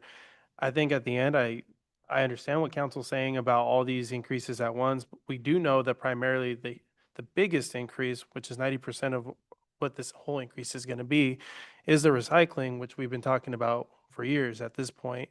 And we do have another addition, but at the same time, I wouldn't want to put it 6 months down the line because now people feel like we're raising it twice.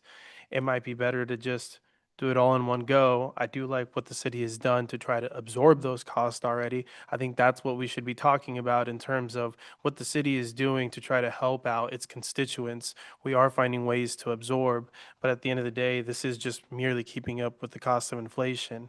And so I think it's appropriate. Honestly, I think strategically, it's probably better to do it this way than to kind of stretch it out over a couple, because I know people time and time again don't like hearing rate increases, especially when it's multiple times.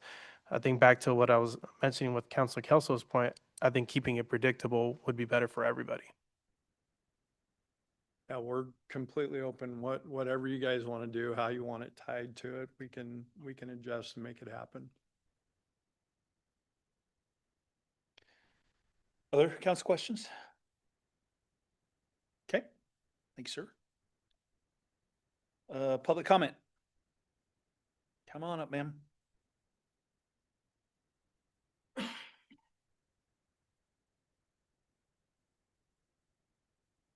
My name is Virginia Rome Garcia, and I live at 435 East Sunset Drive. Talking about this garbage increase, to me, you're really going to think about it. I don't know when this extra, or if anybody's aware, I'm sure everybody's aware of the increase of fees. If somebody leaves the garbage can open at least an inch and above, we get charged almost $10 extra. I don't know when this fee started, but we do get it. I've seen it. I started making sure that my garbage can is completely closed. But I don't think I'm mistaken, but I remember seeing these extra fees, almost $10. And I was told it was because my garbage can was left open a little bit more than about an inch or so. So I just need you guys to really consider this. Water increase, the garbage increase, pretty soon we'll have the light increase. So for those who are on Social Security, it's hard for them, low-income housing, it's hard for them to pay all these extra fees. So, thank you. Thank you, ma'am. Other public comment?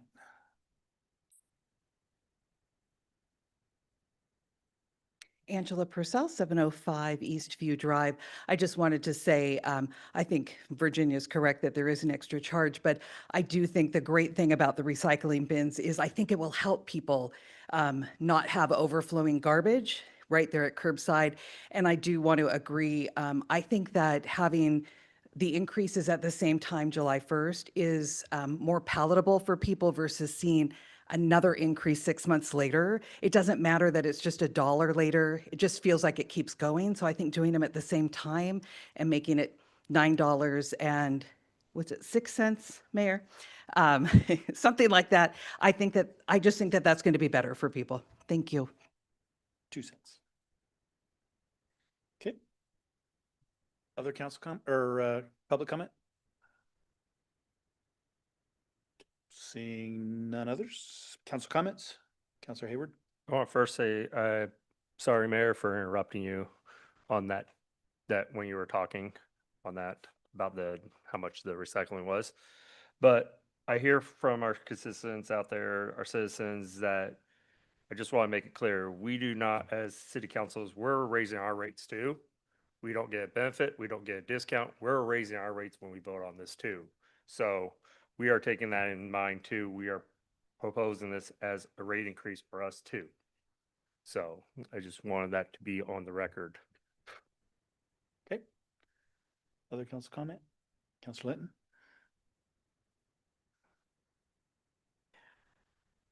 As I was sitting here, I was thinking about, I think it was 3 years ago, where there was within a year and a half, a 50% increase with the sanitation department. And now we are at, and I don't know if we got an increase last year or not, because I don't recall, but it seems like, but I do want to say thank you all for doing the fees, lowering it so it won't be as high to people, because I'm in agreement with the seniors and the income that's coming in for them. We've had letters in the past about $500 a month and $700, that's their check, and sometimes when, maybe for a lot of people, it won't be a problem. For us up here, probably won't be a problem, because folks here have, those that are working, have pretty good paying jobs, I guess. So that's $9 isn't anything, you know. I take my grandkids out, I spend 50, 60 bucks just for lunch on them.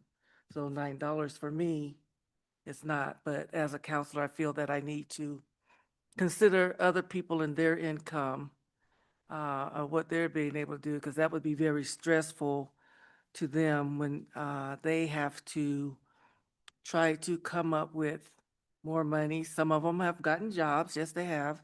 I've seen seniors working not just at Walmart, but other places to bring in extra money in order to survive. So basically, it's like a survival level. And I was hoping that, I don't know, state-wise, there's that mandatory, there's nothing we can do about the mandatory one.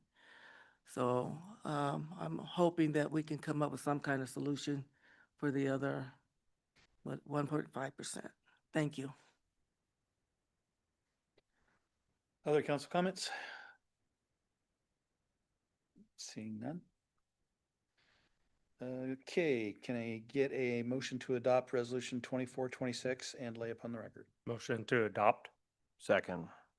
Been moved by Councilor Hayward, second by Councilor Roberts. Roll call. Yes. Yes. Yes. No. Yes. No. Yes. Yes. Okay. Motion passes 6-2 with Councilor McCarthy and Councilor Litton against.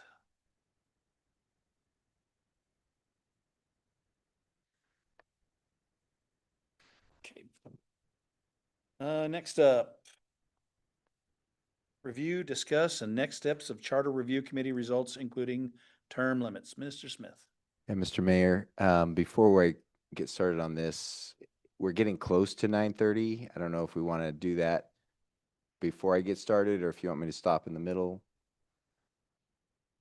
I mean, I think we're pretty, I think we're going to hit 10 o'clock easy, but I can never predict. So Do we have does anybody want to? What is the proposed action that we may take? a motion to extend by an hour. Yeah, motion to extend by an hour. Mr. Mayor, I would move that we extend the meeting by an hour if necessary. Second. Roll call. Yes. Yes. Yes. Yes. Yes. Yes. Yes. Yes. Okay. By the way, it was motioned by Councilor Roberts, seconded by Councilor Linton. McCarthy. who? I know who you're Linton? pointing at. Yeah, Councilor Linton, sorry. Okay. And motion passes unanimously. Ready, set, go. Okay, so I'm just going to quickly review the proposed changes that the committee recommended. I'm not going to go through the whole process. talk a little bit about the research we did related to term limits, have the council do any discussion, and then request possible action on how to move forward on this process. So, number of recommended changes. First, under elections, redraw the ward boundaries, put that in an ordinance rather than in the charter that has to be changed by the voters. Then also change the election of ward counselors to only the people in the ward voting for them and not the whole city. Then on elected official roles, change to an appointed municipal court judge, and then change the selection of city council president to every year from every other year. This is just, again, to illustrate, we have a ward right now with 7,000 people and a ward with 4,200 people. So there's just, this is time to really change these ward boundaries. City manager role changes, allowing a newly hired city manager up to 12 months to move inside the city limits, and then clarifying the day-to-day supervision of the city attorney being with the city manager. Charter maintenance, requiring a review of the charter at least once every 10 years, and then making minor language changes to align with the League of Oregon Cities model charter. So, related to term limits, we looked at 45 different Oregon cities. 3 of those cities were smaller than 10,000. All the rest of them were larger than 10,000. And only 10 of those 45 have any form of term limits. And there are lots of different forms. I put some more details about that in the staff report. Anywhere from a couple of terms to, 12 years in, 12 years in 20, or things like that, different ways to set up those term limits. So what I'd like to start with is some discussion from the council, whether term limits is something you want to pursue and put some language into the charter, potential charter changes, or not, and then we can go from there. Well, Councilor Roberts, you were the person bringing that one forward, The so instigator. I'm gonna throw you under the bus bigger than life. I brought this up because it was asked, and I haven't really even made up my mind on it yet, because I can see the pros and cons of both, and that's really kind of what I wanted to hear from the council is some thoughts about, do we think it's a good thing? Do we not think it's a good thing? Something that I was considering even today as it was coming up is, do we have to present the charter on the ballot as one charter, or can we carve this out and let the voters decide if that's something that they want? You can present it in any of those ways. You could carve each of those changes into separate ones and go forward. I'm recommending, as well as the charter committee recommended, their group of changes to be held together as a package. But if you wanted to put term limits as a separate one, honestly, the discussion I heard last time, I didn't hear a lot of support for term limits up there. But maybe I misheard, so I'd be happy to hear that again. But that's kind of what I heard. Well, and I agree. I am very supportive of the committee's work being one package, because there's nothing in there that I really don't think wasn't well thought out. This was just, like I said, an add-on, and I'm throwing it out for consideration. Are we as a council, are we thinking that we even want to consider it? And if we do, should we put it before the voters? I guess is Councilor Linton. I am for term limits and putting it before the voters, let them decide. I think hopefully the more we allow them to vote on, maybe the more people will participate. At least that's what I'm hoping in the democracy that we currently have and are enjoying, and hopefully down the road a piece we will be able to continue to enjoy having. Councilor Kelso. Yeah, thank you. I want to say that I am generally in favor of term limits at the state and federal level, where the longer you're in office, the more power you accrue, And the more power you accrue, the more money you can redirect to your constituents.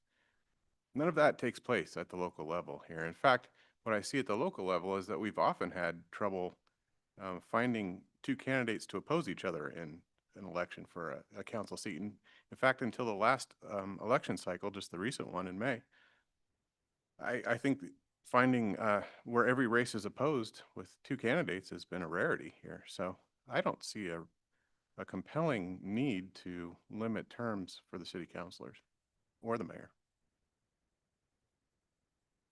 Councilor Jerome?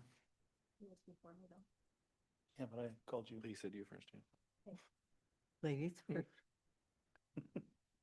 Okay. You know what? I think something that was said earlier, and which I said the last time, but it was said in the hearing, the institutional knowledge that people bring when it comes to how decisions are made have been very valuable to us. Whenever Mr. Hardin was here, Councilor Hardin was here, Councilor Myers, when they bring back the past and let us know how some decisions came to be or why they oppose certain things, I think that is only available because they've been part of the city council for a long time. And as Mr. Kelso said, we really don't gain any power. You know, I am no different than my neighbors. I pay taxes. I pay the same rate increases that everybody does. I am a single parent. I am also on a budget. And so I know what it's like to be on a budget, and any extra expenses can really throw you off. But for that reason, having the institutional knowledge, I think, is very valuable, and I don't see a benefit of having term limits based on what other small cities, the information that was provided to us, we see that they also don't have a lot of term limits for the most part. So I'm in favor of not having any term limits. Thank you, Mayor. I also am agreeing with Councilor Kelso and Councilor Duran frequently, and I've been to a number of elections even before my time on the councils. Sometimes we've had no candidate. Sometimes we've had a last-minute candidate to where literally within a couple hours of the deadline, and I think in the meeting where we talked about this, I used Councilor Myers as an example, there was no opponent whatsoever, and I believe her paperwork, her application was filed on the very last day.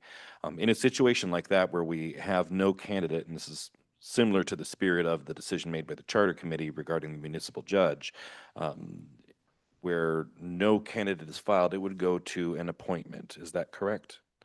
So in a situation like an appointment, then we run the risk also, including term limits, of not being able to appoint somebody who would have otherwise been capable to fill that seat because they fulfilled the term limit requirement, which I think is even harder ask to find somebody who already didn't run to be appointed to a position that they didn't run for because they could have filed at any time.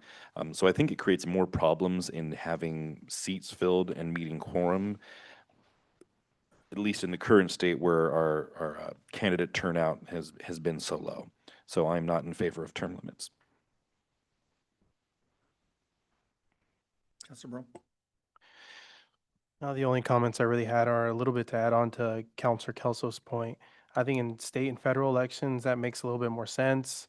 There's a lot of big money in state and federal elections, and it's easy for an incumbent to have a war chest of $50,000, $100,000, and it is much more difficult for a newcomer to run against that. Oftentimes in our city council races, you don't see anyone hit the threshold of having to even report the earnings. And so I definitely see term limits as more of a bigger issue with state and federal elections because big money keeps a lot of people in there.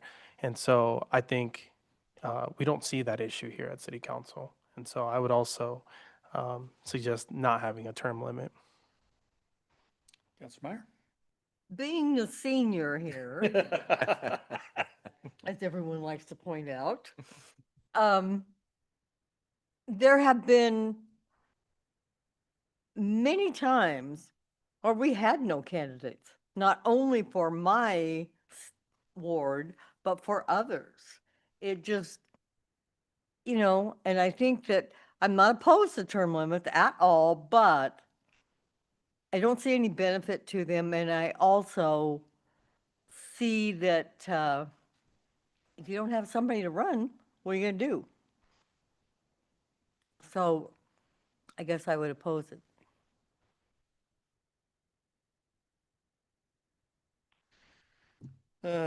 Counselor Hayward.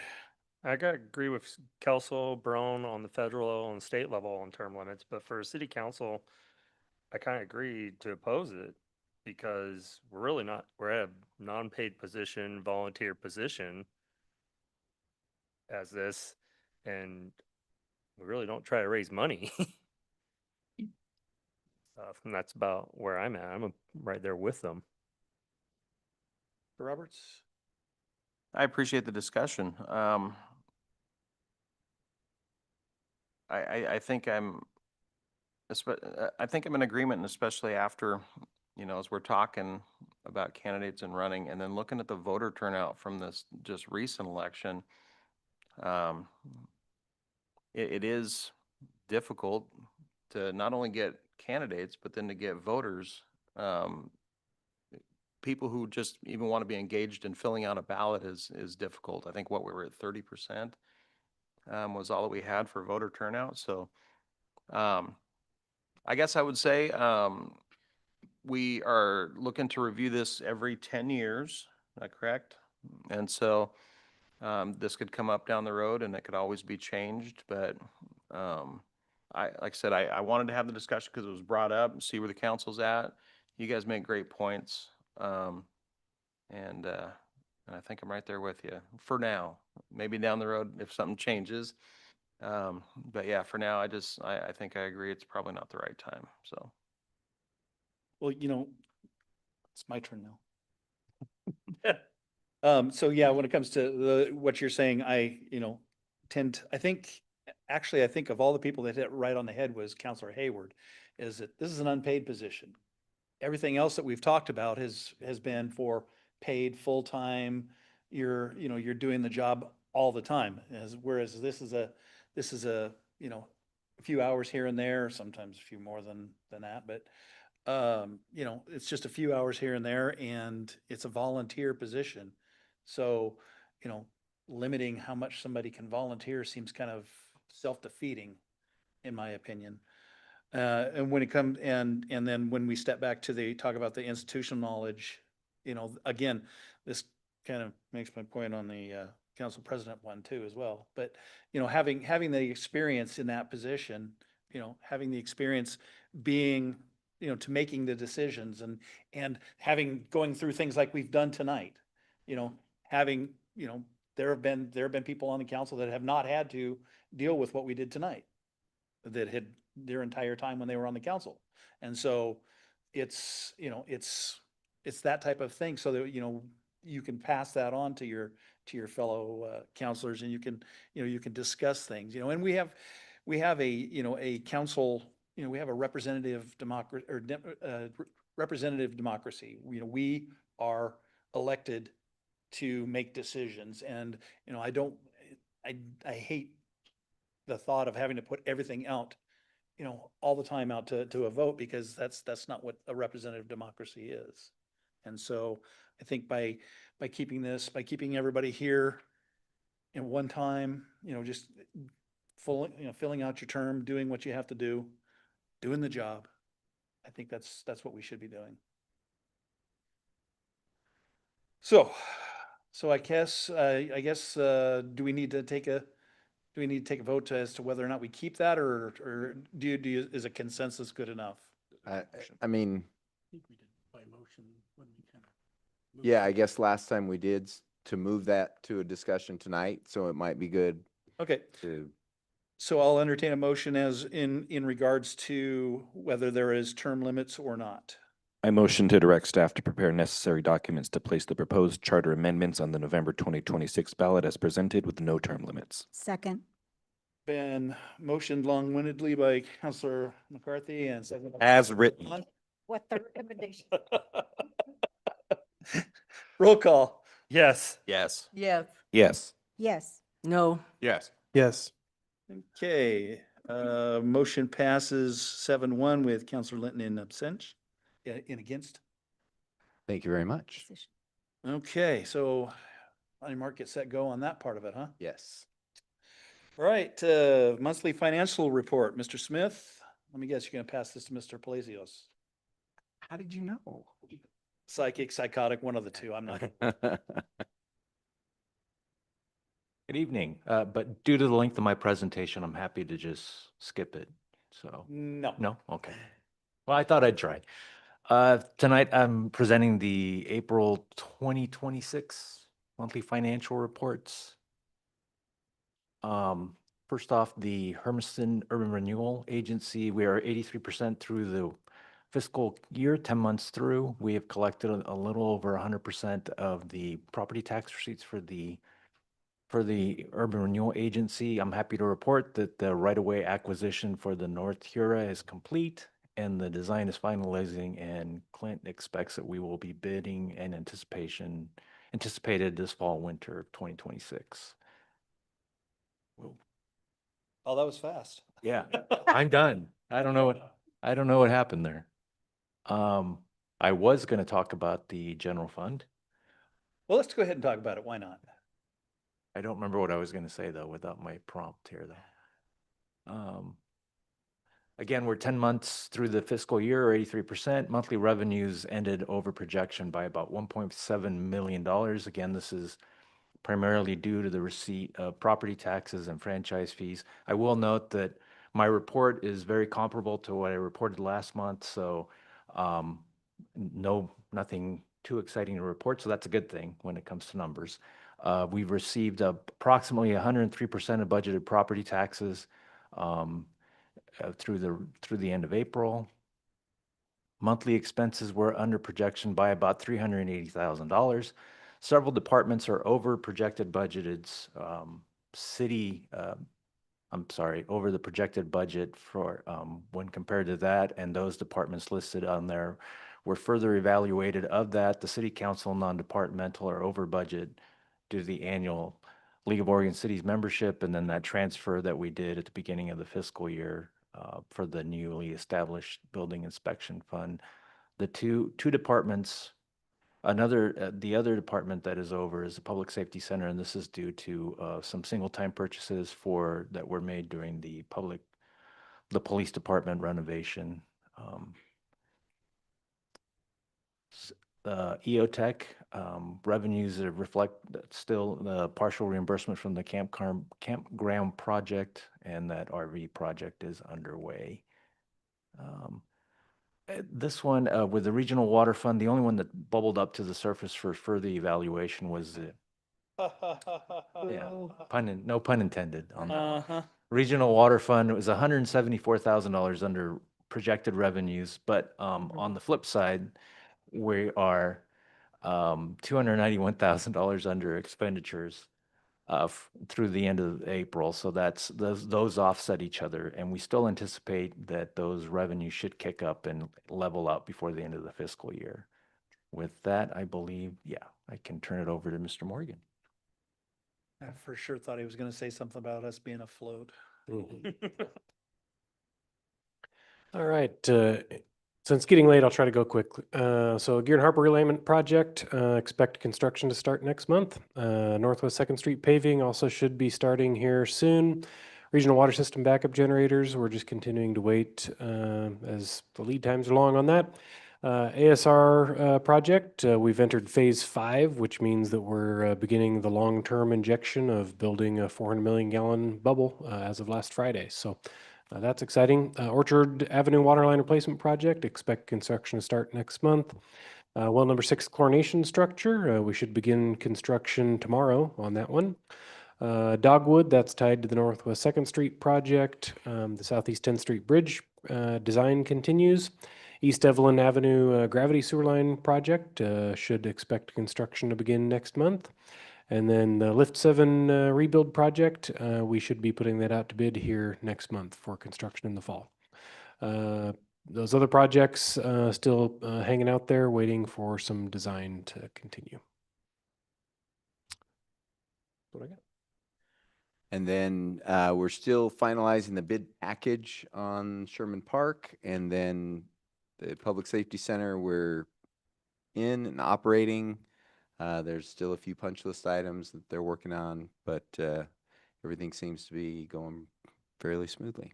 And that's all I have. And then, any questions? Okay, any council questions? Monthly financial report, Council Roberts? Can you remind me when the Aspen Road project is, the paving is supposed to begin on that one? That was what was mentioned. We're hoping that it took longer to buy the right of way, so we're anticipating construction next year. Okay. Bidding over the winter. Okay, perfect. Thank you. Other council questions? Public comment? Council comments? Can I get a motion to accept the April 2026 monthly financial report? So moved. Set. Okay, moved by Councilor Roberts, seconded by Councilor Hayward. Roll call. Yes. I That's think that was backwards, Ms. Mayor. Murphy. I did not motion. I Okay, think we can technically second, but I didn't think we had a second. I didn't say Hayward and I second. spoke at the same time. oh, okay. But I'll second it. Okay, McCarthy second, okay, yeah, On the motion. roll call. Yes. Yes. Yes. Yes. Yes. Yes. Yes. Yes. Wow, I'm getting punchy. Get late. Get 2 All right. years for this. Motion passes unanimously. All right, city committee reports. Anyone have a care to share on that? Councilor McCarthy. Yes, thank you.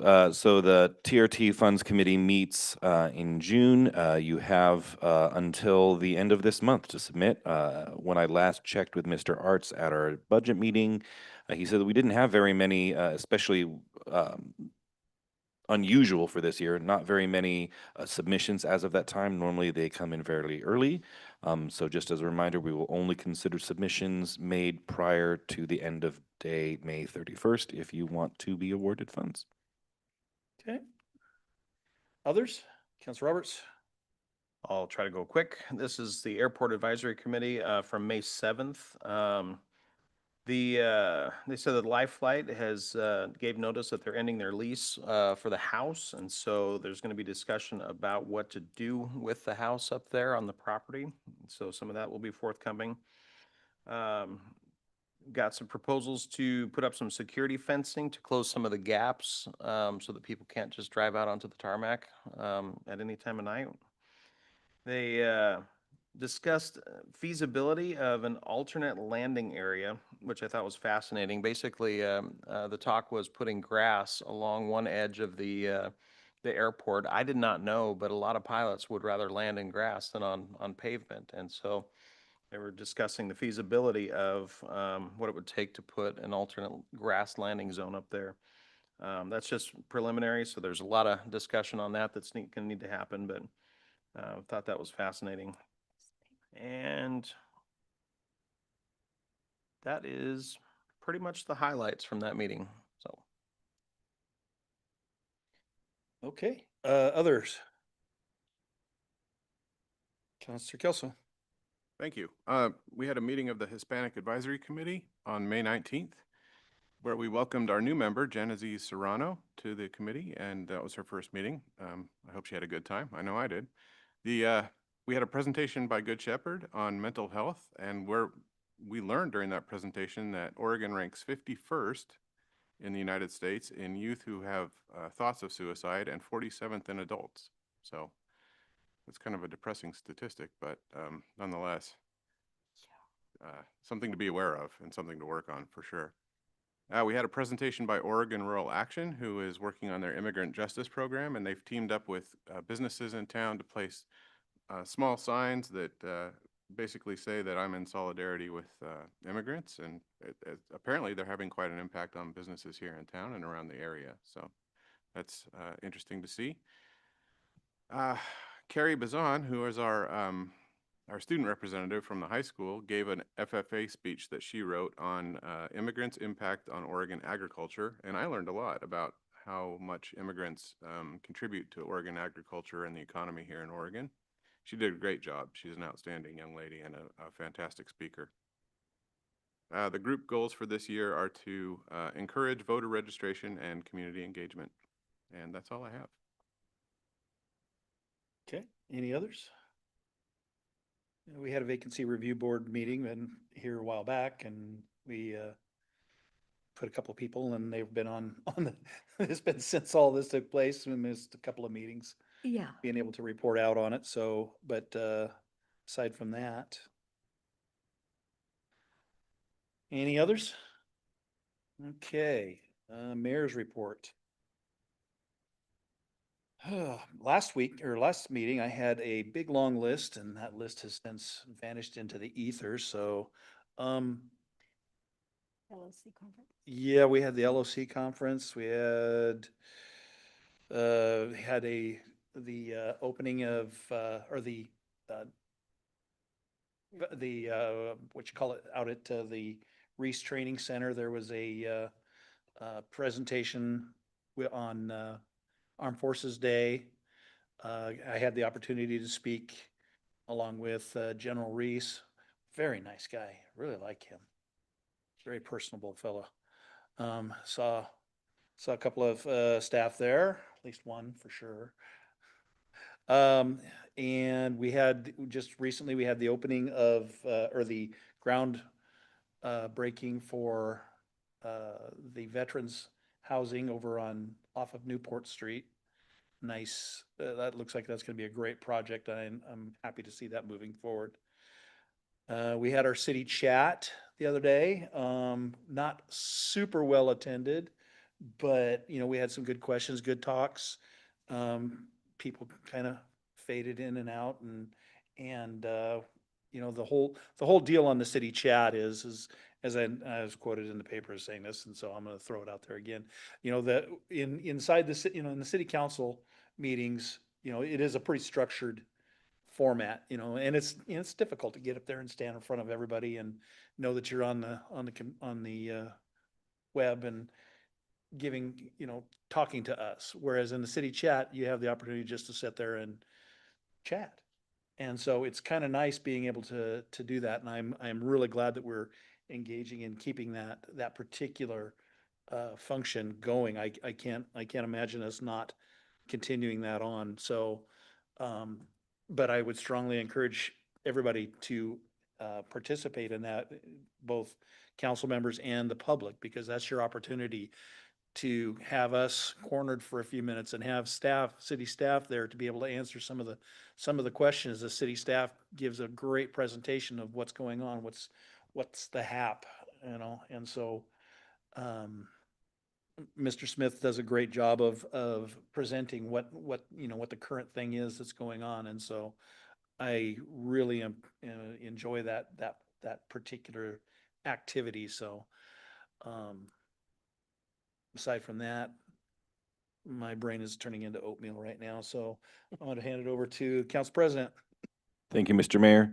Well, we've had, it's been getting warmer and windier days and rainy days, and feel like it's been all sorts of inconsistent, but I'm looking forward to it warming up. I finally put my air conditioner in my bedroom because I've got one of those those portable units, so I'm hoping to cool off. But I just wanted to say, I know the results for our election aren't yet certified, but I just want to say thank you to all the candidates that run, and thank you for voters that turning out. I also just want to congratulate. I know one of the new candidates is here, and I think the candidate for your award was here earlier as well tonight. So I just want to say congratulations to the new elected councilors. And I do also want to thank everyone who participated in the election process. I also think voters made it clear that they value thoughtful leadership, preparation, and productive conversations. And I'm looking forward to continuing the work ahead together on behalf of the community. So thank you very much. Okay. Council Brown. I just wanted to give a shout out.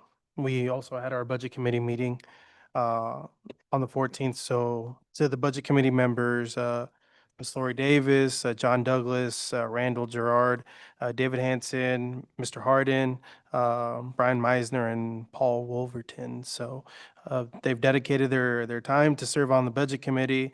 I think they've taken it to heart, especially after what's happened the last couple of years. And every single time that I feel like I come to those meetings, those gentlemen are, ladies and gentlemen, are very prepared. And so it was great to have the Budget Committee again. We did it in one day, which is great. So that was a productive conversation, and special shout out to those individuals. Councilor Hayward. I want to report that I Love My City was a great turnout. The one city that was going to come visit, they had to cancel because they had car troubles. I saw several counselors there. Saw Councilman Linton there. Saw Kelso there. It was great turnouts and stuff. I'm just getting more reports from them as it goes. And then also, I just want to remind citizens, we're getting into the summer months where it's fires. Just look around your property, make sure you clean up anything that could be catching on fire, so there's no hazard or damaging of your property if there, in case there is a fire, since it's probably going to be a dry summer. Councilor Linton. I have a couple of statements that I wanted to read. To whom it may concern, in regards to Councilor Linton, the feelings and those opposing her are glaringly apparent.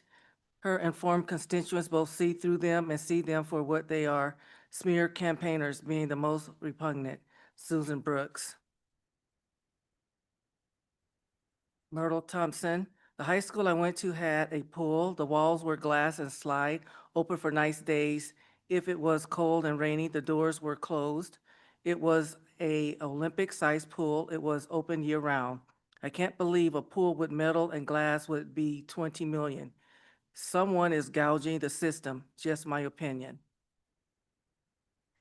Now I'm going to talk on a personal basis about passive aggressiveness. We agree that the financial department knows their job and knows it well. And just because I take the time to go through the financial reports is what I was elected to do as a counselor. Anyone that doesn't take the time to go through the documents is just here for prestige, are you?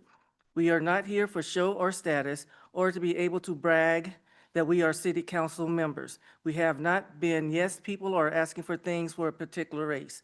Every citizen is valuable as an individual in Hermiston and should be treated that way. Because people say I love Hermiston doesn't mean they do.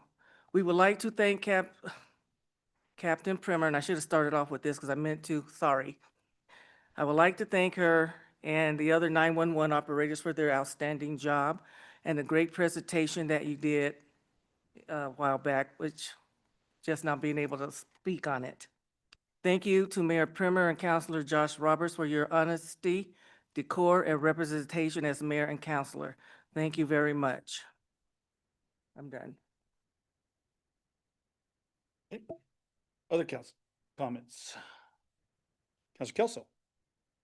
Yes, I was able to go to the Cinco de Mayo event on May 3rd at EOTech with Councilor Derone, and I saw the mayor and his lovely wife were there as well, and had a great time. Got to see the Cinco de Mayo Queen coronation. I'm not exactly sure what the technical term of that is, but it was a great time, and had a bunch of horchata, which yeah, I love it too, but my doctor doesn't love that I drink it so much. I think my blood sugar was in the 500s after that. Let's see, after that, I went on a ride along with the HPD on Friday, May 15th from 4 p.m. to midnight. And this is my third ride along with HPD, and every time I am just incredibly impressed with the professionalism and the efficiency of the officers that I am with. I saw the night shift that I was with that started at 6 p.m. and was most of the time with them, and was again, incredibly impressed with the teamwork and how well they do together and how eager they were to go out and do their job. So I just wanted to give special thanks to Officer Bedoya, who I spent a couple hours with on the earlier shift, and then Corporal Lawrence for letting me essentially sit in their office with them all night. And it was a great time. I loved it. And again, I just want to say, Chief, how impressed I am with the people that you have working for you. They do a tremendous job for our city. On the same note, last Friday, I got to ride along with OSP Trooper Madera He was a newer trooper with the OSP here in Hermiston. He was working alone, and he's been on the force for about a year and a half. I was his first ride along, so I hope that the questions I asked didn't seem quite as dumb to him, although I'm sure they probably did. Also set a personal speed record chasing down a speeder on I-84 and hit 126 miles an hour. No, okay. Oh. I shouldn't have said that, but we did a tremendous, I mean, the guy did a tremendous job, and I just want to say those police cruisers are built for speed. So, and he's a true professional. I loved it. Okay, I'll move on. Drop it. Yeah.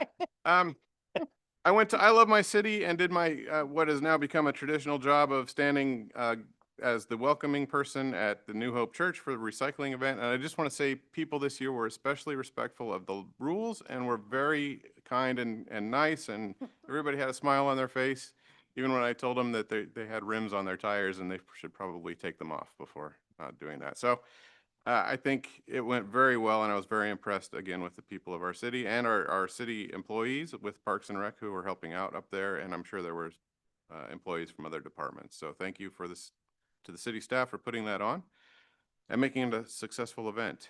Let's see, what else? I think that's all I have, except that on May 22nd, I did want to mention that there's at 7 p.m. Oh, there was donkey basketball in the high school gym, which is wildly entertaining. I don't know if you've gotten to see that before, but kids riding donkeys and attempting to play basketball is probably intentionally hilarious. It actually pretty awesome. The Juneteenth celebration is coming up on June 20th at Mackenzie Park from 4 to 8 p.m. And I was able to attend tonight. The Hermiston High School had a scholarship night where Hermiston High School's best and brightest were recognized for the many scholarships that they received. And I was incredibly impressed. I didn't get to stay for the whole thing because of this meeting tonight, but I just want to say the kids that are coming out of Hermiston High School as graduates some of them are incredibly impressive. I look at them and I don't think I probably tried hard enough in high school, not even close. These kids are amazing. So I just wanted to say congratulations to them and congratulations to the school for producing such high quality graduates. Thank you. Any other council comments? I missed out on I Love My City because I was out at Reese Training Center, so I would have been participating in that. But and speaking of the high school kids, they also had the Arlene Schnitzer awards, and kids from Hermiston were able to get, I don't want to say it was like $16,000. I don't have the exact number, but it was in the neighborhood of $16,000 in donations for several different charities, and it was a great program. So, Mr. Smith.